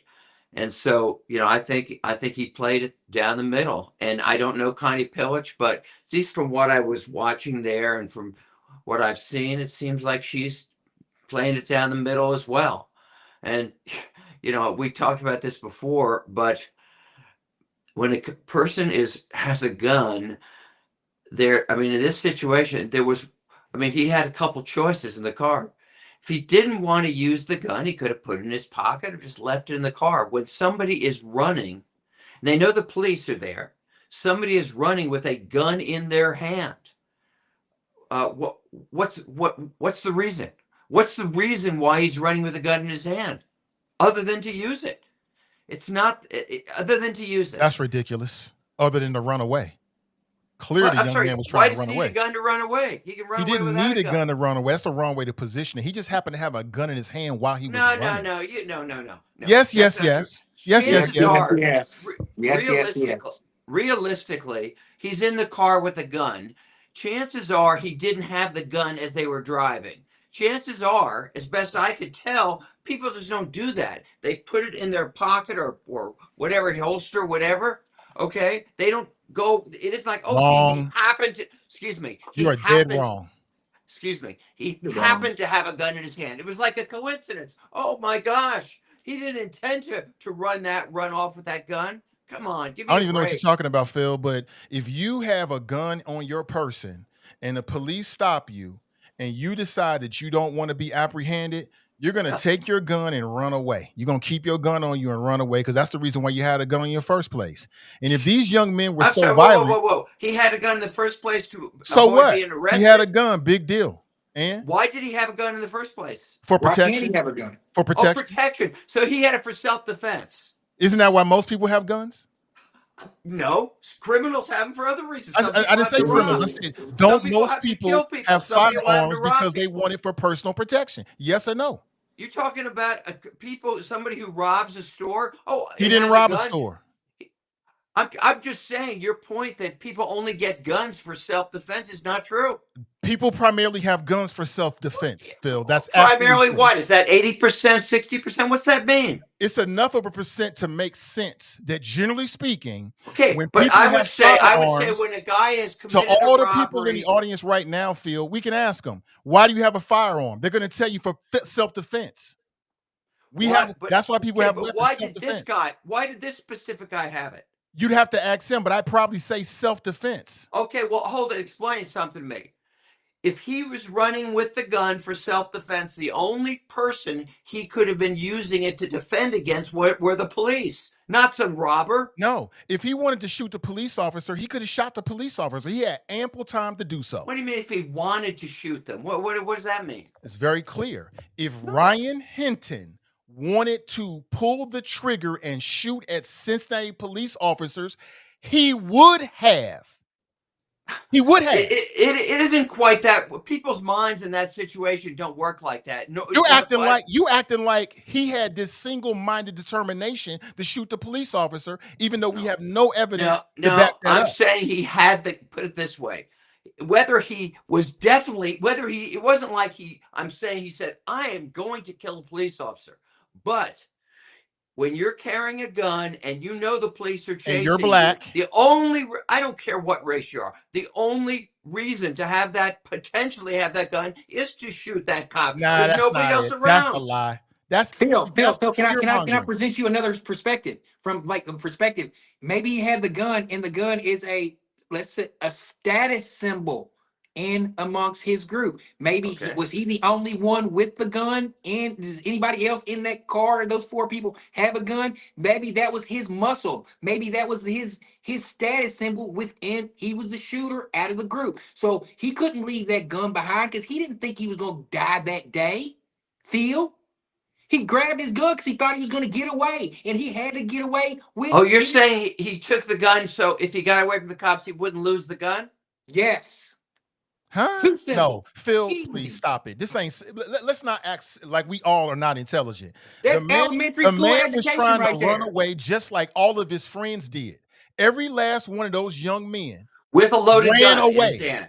They all ran away. They didn't But they run didn't have away and loaded commit guns. another crime. They didn't circle back around and try to hurt the officers. They all ran away. And that's what Ryan Hinton was trying to do. Period. Because if he wanted to pop off, he would have popped off. He could have shot. He took no shots at the officer whatsoever.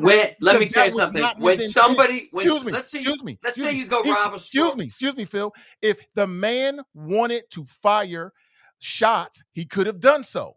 He didn't because that's not what he was trying to do. He's trying to get out of there with his weapon for whatever reason. He had the gun to avoid apprehension. That's why he had the gun. No, he was running to avoid apprehension. What are you talking about?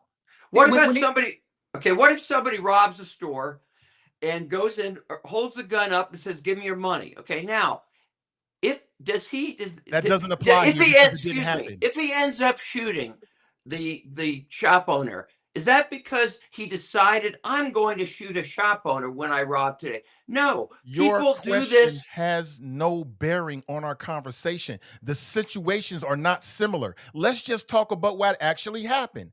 The young man stole a car. And as soon as the police showed up, they all ran away. He ran, slipped, his gun fell out of his pocket.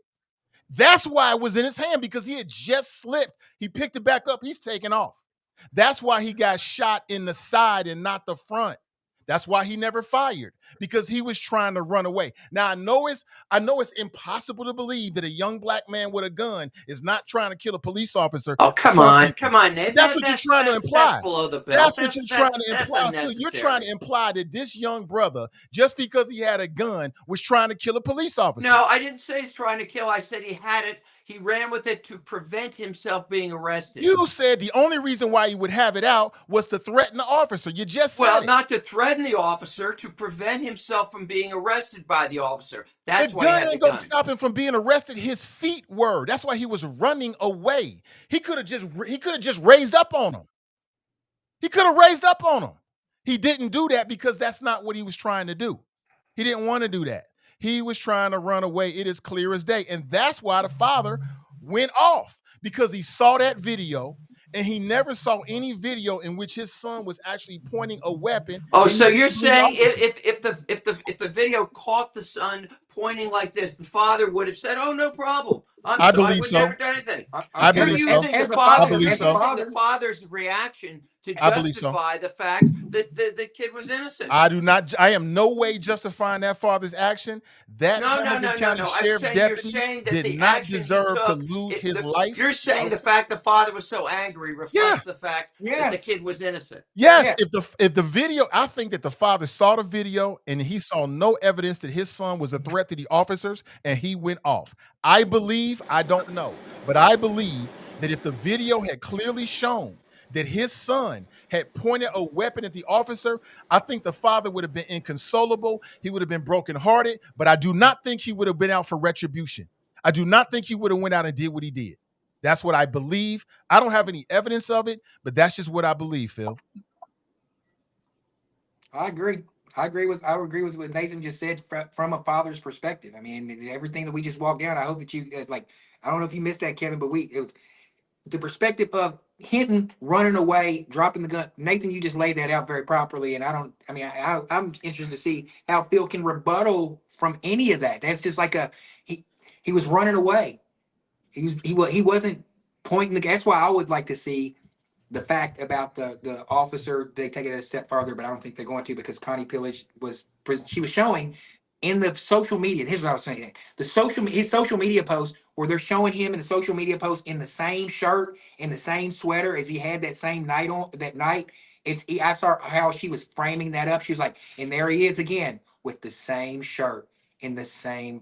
She's framing and all this stuff, and I agree with what Nathan said. I believe that Hinton Sr. went in there, saw that tape, didn't see his son was like that, knew he was going to get railroaded, because they probably told him. They were like, hey, that same framing. And what is he going to do? And that's why he clicked and did what he shouldn't have done. Right. Yeah, I would say that I don't disagree with what Nathan has said. I think the debate that you're having with Phil right now illustrates my point about the challenges of winning a conviction in this case, and the difficulty of winning a conviction in this case. Because unless you get 12 or 13 jurors, how many is it jurors? Is daggone jurors? Is it Phil? Is it 12 or 13? Yeah, it's 12. It's 12. Okay. Unless you get 12 jurors in this state, in a criminal case, not necessarily a civil case, who sort of see things exactly the way that you guys see it. And again, a lot of the perspective, like I said, our experience, sometimes our bias based on our race and experience, informs how we receive this information. And you got to acknowledge, as Black people, given our history and our experience with police, we see things very differently and look at things very differently than white folks do. And I'm telling you, it's gotta be clear and convincing. And you can shake your head all you want, but the statistics don't bear it out in terms of convictions against cops. And that's the frustration. That's what Black folks march about. And this is what it comes down to in the end, that when you get some of these juries and they look at this evidence, they don't see it the same way as Black people see it. And that's just a fact. And some Black people don't see it the same way that Black people see it. Guys, I just want to apologize. As I mentioned, I have to deal with this New York issue. I have to jump off, but hey, Phil, I'm happy thanks so to much. continue its next show. Thank you, guys. All right. Thanks, Phil. See you, Phil.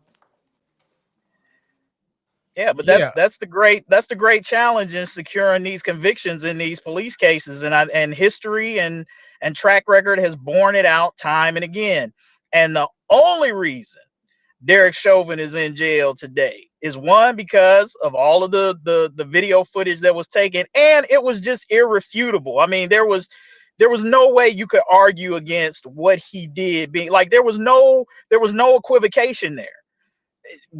A yeah, lot of cases you don't see that. Anywhere where there's an off ramp, a jury is going to take it and they're going to give it to the cop, even if that means it winds up in a hung jury.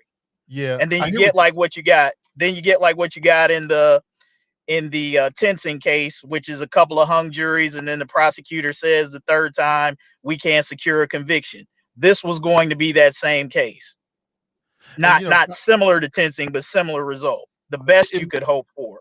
it may be, but for me, I think you follow the evidence. I'm not really worried about whether we can convict or not. If the evidence leads us there, it leads us there.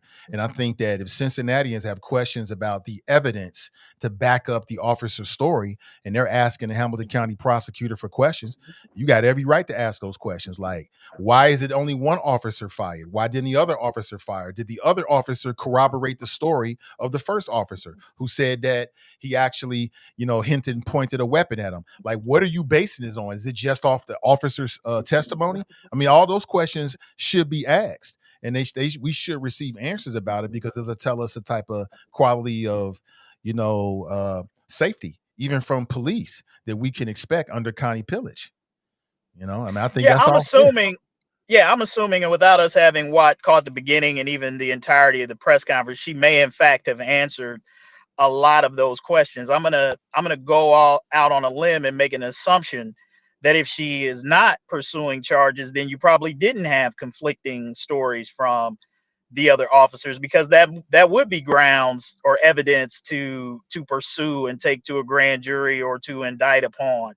But one would have to guess that either the information that they gave either corroborated what the officer said, or was not incriminating enough that she could use it to make a case. Again, I don't know. I haven't seen the evidence, but one could assume that if she's not charging the guy, and I was always dubious of that anyway, that these cops are not known for rolling over on each other. They're just not. And so the expectation that you would get an officer, particularly a partner, who would turn on his other partner, that's just not something we've seen. And until I see it, I'm going to go with what the history is. Yeah, and until I see some real evidence, or is presented some real evidence that that Hinton really pointed a weapon at him, I don't believe it. Just based on the body language and what I see, I don't believe it one bit that he pointed a weapon. I think that Officer B said he's got a gun. Officer A freaked out in his head, and he saw the gun doing like this, and he shot him. That's what I believe. Now, I don't have any evidence to back that up other than what we see on the tape, but I don't have any evidence other than his statement to say that it didn't really happen that way. Because Yeah. if my intent is to kill a police officer and I'm running through two garbage dumpsters and I got a gun in my hand, I'm I gonna got to stop. drop on you. I'm gonna stop. I'm gonna stop and run Right. behind the corner. And You I'm know what I'm taking saying? you out and use that as Yeah. cover. So it just Oh. don't make sense on no levels whatsoever. But Hey, Nathan, you said something real powerful right there. You were like, I don't have any evidence other than what I saw and what the police officer's word is. So here's what you get into is when you get into a he said, she said scenario where there's some, I get to you and many who watch that video, myself included, it looks a certain way. But again, different people look and see things. So wherever there is not clear and definitive evidence, or there's he said, she said, then people tend to fall back on the credibility of the subjects at hand. And this is where I say that in a criminal situation, police always are going to get the benefit of the doubt over somebody that they're pursuing as a criminal. right? That's always the way that juries are going to go. Like it or not, that's the way that it goes. That's the way that it is went, and would have probably gone in this case, because the defense would have done exactly what Connie Pillage did in that press conference. They would have laid out this kid's criminal background, his history, what he was doing, that he had a gun, all of the questions that Phil And raised that you tried to yeah, but what? So defend, what? that you tried to defend. Well, So what? what do you mean, so what? So what? So what? A jury is going to take the side of law enforcement, particularly if they're white folks on it. I'm just Okay. telling you, that's what it is. All I'm You mean to saying tell me? is You mean to tell let me? a jury And do that. you mean to tell me that you believe that a white juror or some white juries is going to take the word over a young black man as being painted as a criminal? I mean, look at No, what that's they not what did I'm to saying, Trayvon Kevin. What I'm Martin, saying dude. is the people have never progressed by just accepting the status quo because we think that's the way it's going to be. I'm not saying you got to Okay, then accept so it. this is We're the just pushback. talking You about, got to push back and yeah, ask questions and demand answers that make sense. We all know the realities of white juries. absolutely. We ain't even got to that point because she didn't present any evidence to the grand jury at all. She just looked at it herself and said, in my personal opinion, I don't think there's anything there. We don't know whether a grand jury would have indicted or not. We have no idea, and I think that's wrong. Based off just what we Yep. saw. Clearly, the young man wasn't trying to kill the officer because he could have killed. He had one in a chamber and a fully loaded clip, and he was behind two metal things. He was in the primary position. If he wanted to shoot one of those officers, he never did it because just like all of his friends, he was just trying to run away and keep his gun.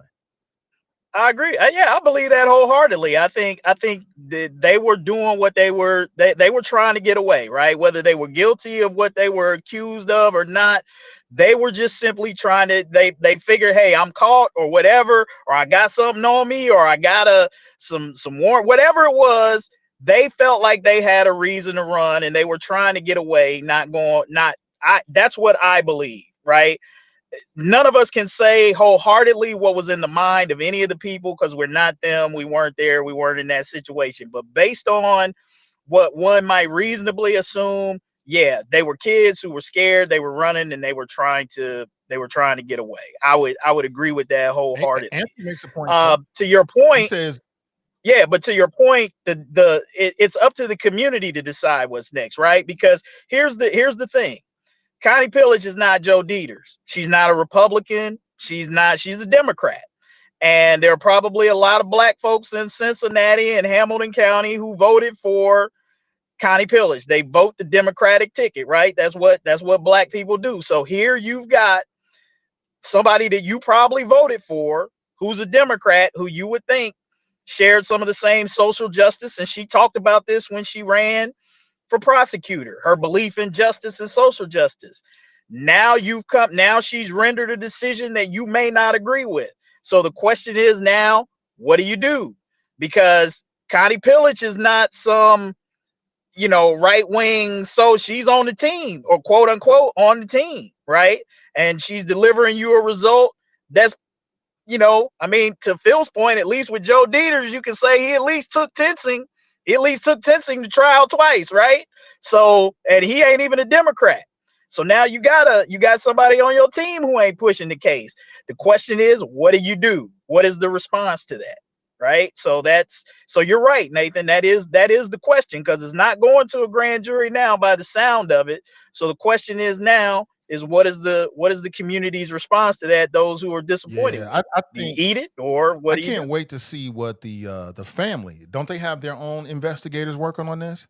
I want to see what they come up with because that'll be very, very interesting. But you know, it is what it is. I mean, I can't wait to go back and watch the rest of the video. I'm sure they answered those questions like why did the second officer not fire? Did the second officer back up the first officer? That goes a long way. If the second officer says, "Yeah, I saw him point the gun at him," okay, they could both be lying. But at least you got another human being corroborating you. Okay, now it's starting to make a little bit more sense for me. Does the other body worn camera give you a different vantage point where you can see the young man pointing the video? If you show me a video of Ryan Hinton pointing a gun at the officer, okay, I got you. I got it. But this is just one of those unfortunate situations where it's like in the gray area, And all you can do is say things like, look, what should be our policy when it comes to pursuits of stolen vehicles? Do we need better body worn cameras? I mean, things like that, I think we can all agree upon that could give us more information. If the exact same situation happened tomorrow, what would give us more information so we could be a little bit more precise in our decision making? Better body worn cameras. And I'm sure Cincinnati Police Department is going to do this. I don't have to tell them this. They're going to do this on their own. There's smart people down there. They're going to review internally. I'm sure they're going to have community people that's going to be pushing them, right? To review it. Does it make sense? I'm sure they're going to do all of that, and we'll see what happens. I just feel for I feel for the Hinton family, but I'll say it again.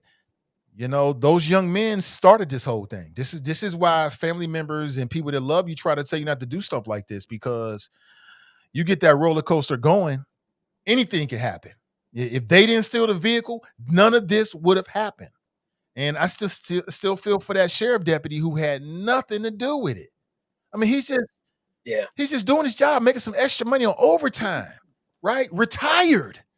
Think about that. You survive to retirement. You working overtime and this happens to you? It's just totally unfair. But it all started with those young men joyriding. And most likely, and I can't say nothing about the family, but we know a lot of stuff starts at the home, but I'm not gonna go there because it's so sensitive. I don't want to touch none of that stuff. I just thoughts and prayers out to everybody that lost somebody and that's involved. And I hope they find peace. That's all I can say. Yeah. But what you said is true. You know, like a lot of times when I talk to young people, I talk to them about what I call the choice chain or the choice ripple effect. Is like throwing a stone in the middle of the pond. It's not just about you and what your actions and decisions do. There are a whole lot of ripple effects off of that. And I think a lot of times young people don't think about how one bad decision ripples or spirals into a chain of events that you can't always control. And I think, you know, I don't think any of those young men involved thought or wanted things to get to this point. But that's why our kids have to understand, and we can't preach enough, that you just got to make solid decisions. And if you engage in criminal activity, this is the possibility that can come from that, especially if you are black. The risks increase. I was just talking to somebody today. Like, you think about this shooter in Minnesota, okay? It's amazing. He shot 2 senators, killed 1, right? Exchanged fire with the police in a getaway. And when he gets apprehended, he's apprehended safely. So much so that they posing and taking pictures with him as they're bringing him in. And I'm sitting there thinking to myself, like, man, if anybody could have and maybe even should have been, and I'm not saying that I endorse police killings of any sort, but you would think if the police had reason to shoot anybody, it would have been this cat. But somehow or another, he manages to get apprehended with no issue. And you know, he had some guns. He had to have some guns. He shot 2 people, right? Or did whatever he did. So how does this guy manage to get brought in to justice, right? Like, they wanted to make sure that this man saw justice, saw his day, not the executioner. And then you think about a kid like Hinton, and it's like, man, this is a kid who gets killed for stealing a car. A man who shot 2 senators is alive and will face a jury. And that is what I think people around this country, particularly if you're black, struggle with. And I get, you know, we got to continue to fight, march, try to get justice, vote, do all of those things. But this is why I say that even in the midst of, as we're doing that, we have to be concrete with our people and with our kids, that you are just not operating under the same system and rules as somebody else. And what may not get somebody else killed will get you killed. And I've taken a lot of criticism from people in the black community for taking that line. And I don't take that line not because I want to. I take that line because I live in the reality. Not that how I want it to be, but this is how it is. And anytime that we are not talking to our kids about the very real reality that you just can't do what some people do and think that you're going to get arrested and wind up in a jail cell and get your day in court, you may get your day at the mortuary. You know what I'm saying? At the morgue. And that is, you know, I hate that has to be the message, but that's where it's at. And that's where it's been. I mean, that's where it's been, that's where it's at, and it'll continue to be until, we see some real changes, in our society and policies and stuff like that. Pat writes, the Hinton family is supposed to have a presser waiting, should happen shortly. Okay. Any thoughts? Any Tarris? Any last thoughts, man, before you roll out? No, man. I thought I agree with what you guys said about the Hinton. I just waited to see more evidence come out. It's a sad situation all the way around for both people, everybody involved in that situation. I just hope it doesn't get politicized. Before we go, I'd like to, if you guys don't mind, I'd like to touch on the the case about the Mauritius Black, Mordecai Black. Is that the guy's name? Who's not going to get? He's not going to get any charges. I think. Not. He's not going to. They're not going for the death penalty. For what I'm saying, they didn't go for the death penalty, and the victim's wife is on the attack against Aftab. So keep that on your guys' radar for maybe another topic or something like that, because these small things are like, I know we joke about it a lot. It's like Corey Bowman doesn't have a chance against Aftab, but these small micro chips away at Aftab, whenever, I'm surprised that they haven't, even with the Connie Pillish things, brought up the fact that she was. I think this is her approach with this, the case with the Hinton case, is keeping her safe, in my opinion, on the Democratic side. Because the Republicans were about to attack her, or I'm sorry, on the Republican side, because the Republicans are about to attack her for all the things that she said against Trump and for showing up at that rally or whatever she was doing about the No Kings thing. But this is kind of like, well, no, I'm not so far gone. I still back the blue. So that with the Connie Pellish thing, I think that. But with the case with Aftab and the case with the Mauritius Black, that's going to be something. I don't think that's going to go away anytime soon. I think the grief is still there. Every time Sarah gets a chance to speak out, she is. Every time Aftab says something, she's right. I mean, simultaneously, like back to back.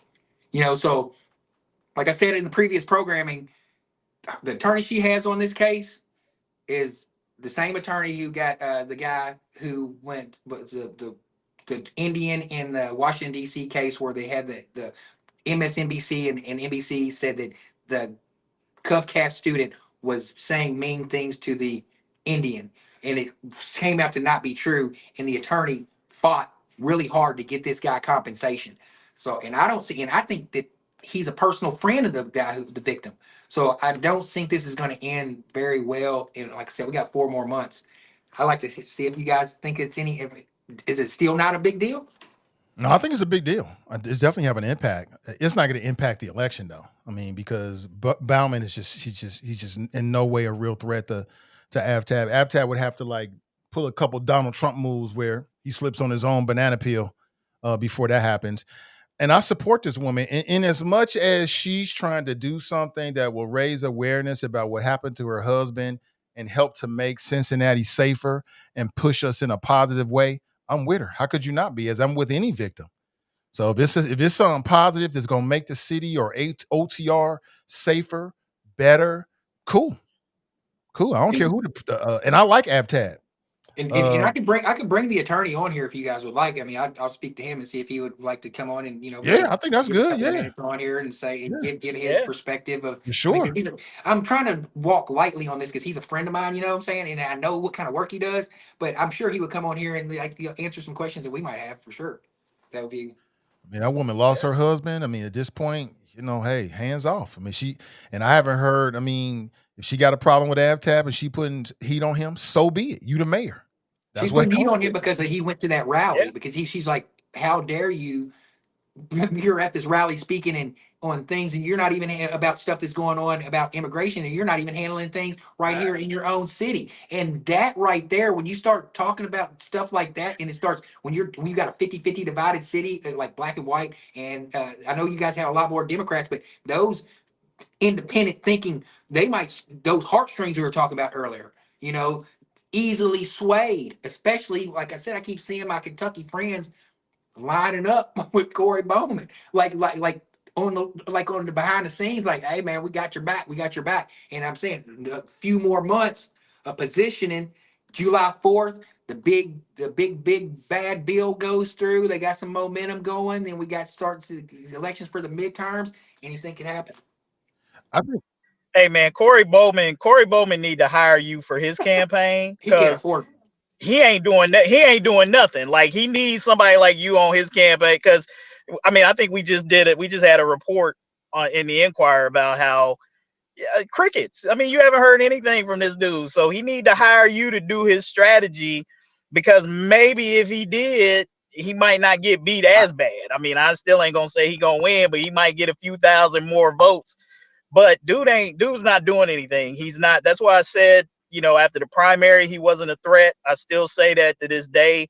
And you got friends in Kentucky, but they can't That's vote in true. That's true. Cincinnati, and that's what I matters. will only cast my pearls on this opinion with you guys, unless they're paying me, man. And then, No, man. Hey, look, I hope Corey Bowman got some people listening to you and maybe start trying to do some of the things that you suggest, because you're not making bad suggestions about what he should be doing politically. He just ain't doing it.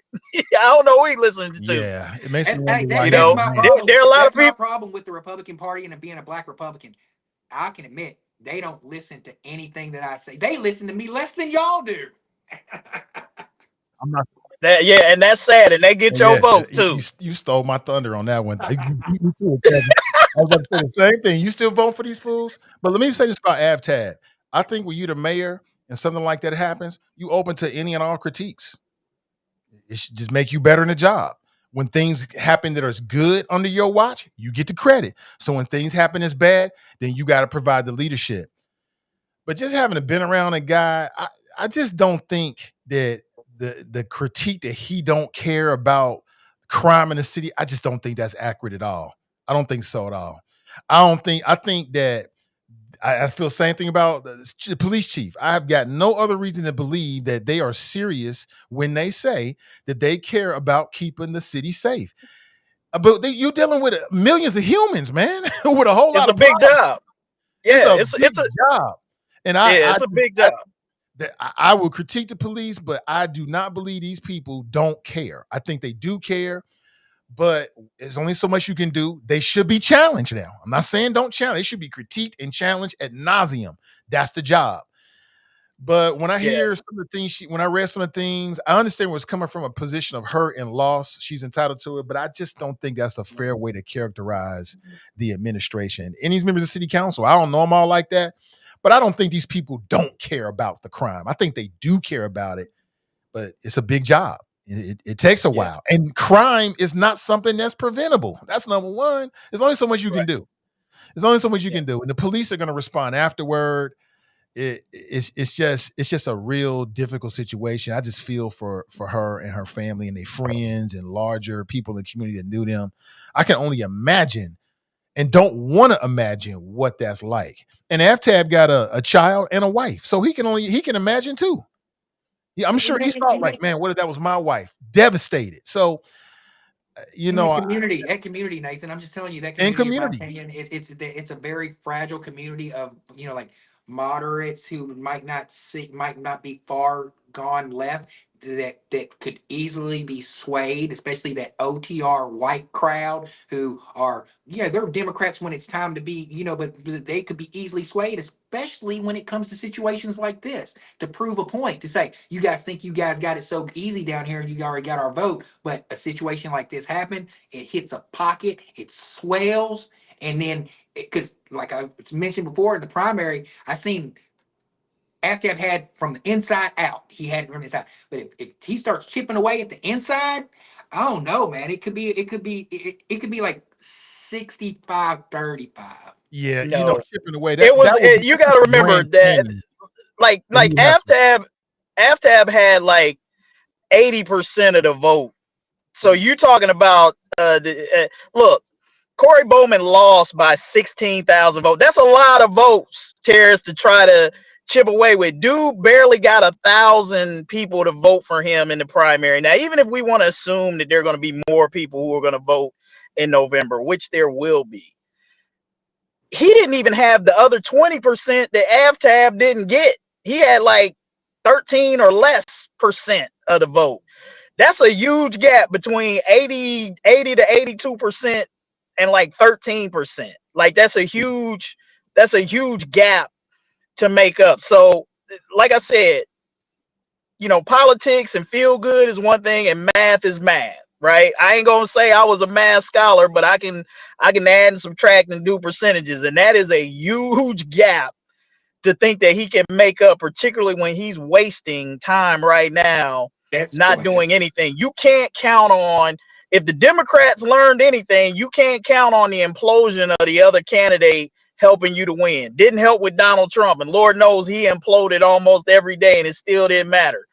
So if Bowman is counting on missteps by AFTAB to help him make up that gap without him doing anything, I mean, people, yeah, you're right. This lady may not vote for AFTAB. Some other people may not vote for AFTAB, but I refuse to believe that like 10,000 fewer people are not going to vote for him in November.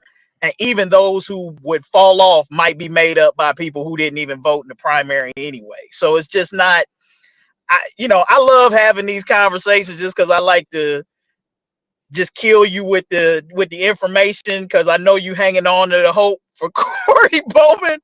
But I'll probably spend zero time thinking about how this guy is gonna win in November, just because, I mean, it would take a cataclysm. It would take a PG Sittenfeld type event to happen to AFTAB. Right. Yeah, you're right. It was the PG Sittenfeld, exactly, like a federal indictment or a Trumpian series of events, like AFTAB announced a series of tariffs against Northern Kentucky, Chillicothe, Middletown, Columbus. Like he wanted to end DEI in Cincinnati. I mean, he had to do some Trumpian stuff to lose to Corey Bowman, and none of that's going to happen. Or a federal indictment. Other than that, it ain't happening. And I'm sad because I like AFTAB, but even he needs to be pushed. I would have loved that's what I want to see. I want to see a race. Yeah, you don't really want to see races. You want to see MAGA win everything. No. You want to see MAGA win everything. You want to see Republicans win the Congress, take over everything. But, for me, it would have been good for the people to have like a real robust dialogue about better policies. Maybe there are some conservative ideas that make sense. I'm open to it. Let's hear it. If it makes sense, it makes sense. But we're not getting that with Corey Bowman. It's almost like he should just quit. Actually, he should just quit and say he was just start a new YouTube channel and it was like a gag or something like that, and just move on to the next thing, because I don't know what he's going to gain from this. I agree with Rachel. Rachel made a very good point. He should have moved to Middletown. He would be the mayor of Middletown without question. I say that as a Middletown native and knowing the people there. J.D. Vance's half brother would be a landslide. He would be whoever running against him, like AFTAB gonna beat him in November. It wouldn't even be a close race. That's what Corey Bowman. That's where Corey Bowman should have launched his political career. He should have bought him a house in Middletown, even if he don't live there. Make people check your address, run for mayor there, get on the map. You could probably use that as a stepping stone to state rep or something else like that. But going against AFTAB in a Democratic city, nah. He should have ran in Middletown. He would have been a shoo-in without question. I like that idea. Yeah. That's a great one. Yeah, I like it. Well, guys, that's all I got. Thank you so much for your time. I know you're very busy. We're just going to be straight out. We're a little bit over time. Let you guys get back to your lives. Thank you so much. We'll be back with you on Friday at 1 p.m. Eastern Standard Time. So look for us. Thank you so much. Have a great day. Thanks, guys.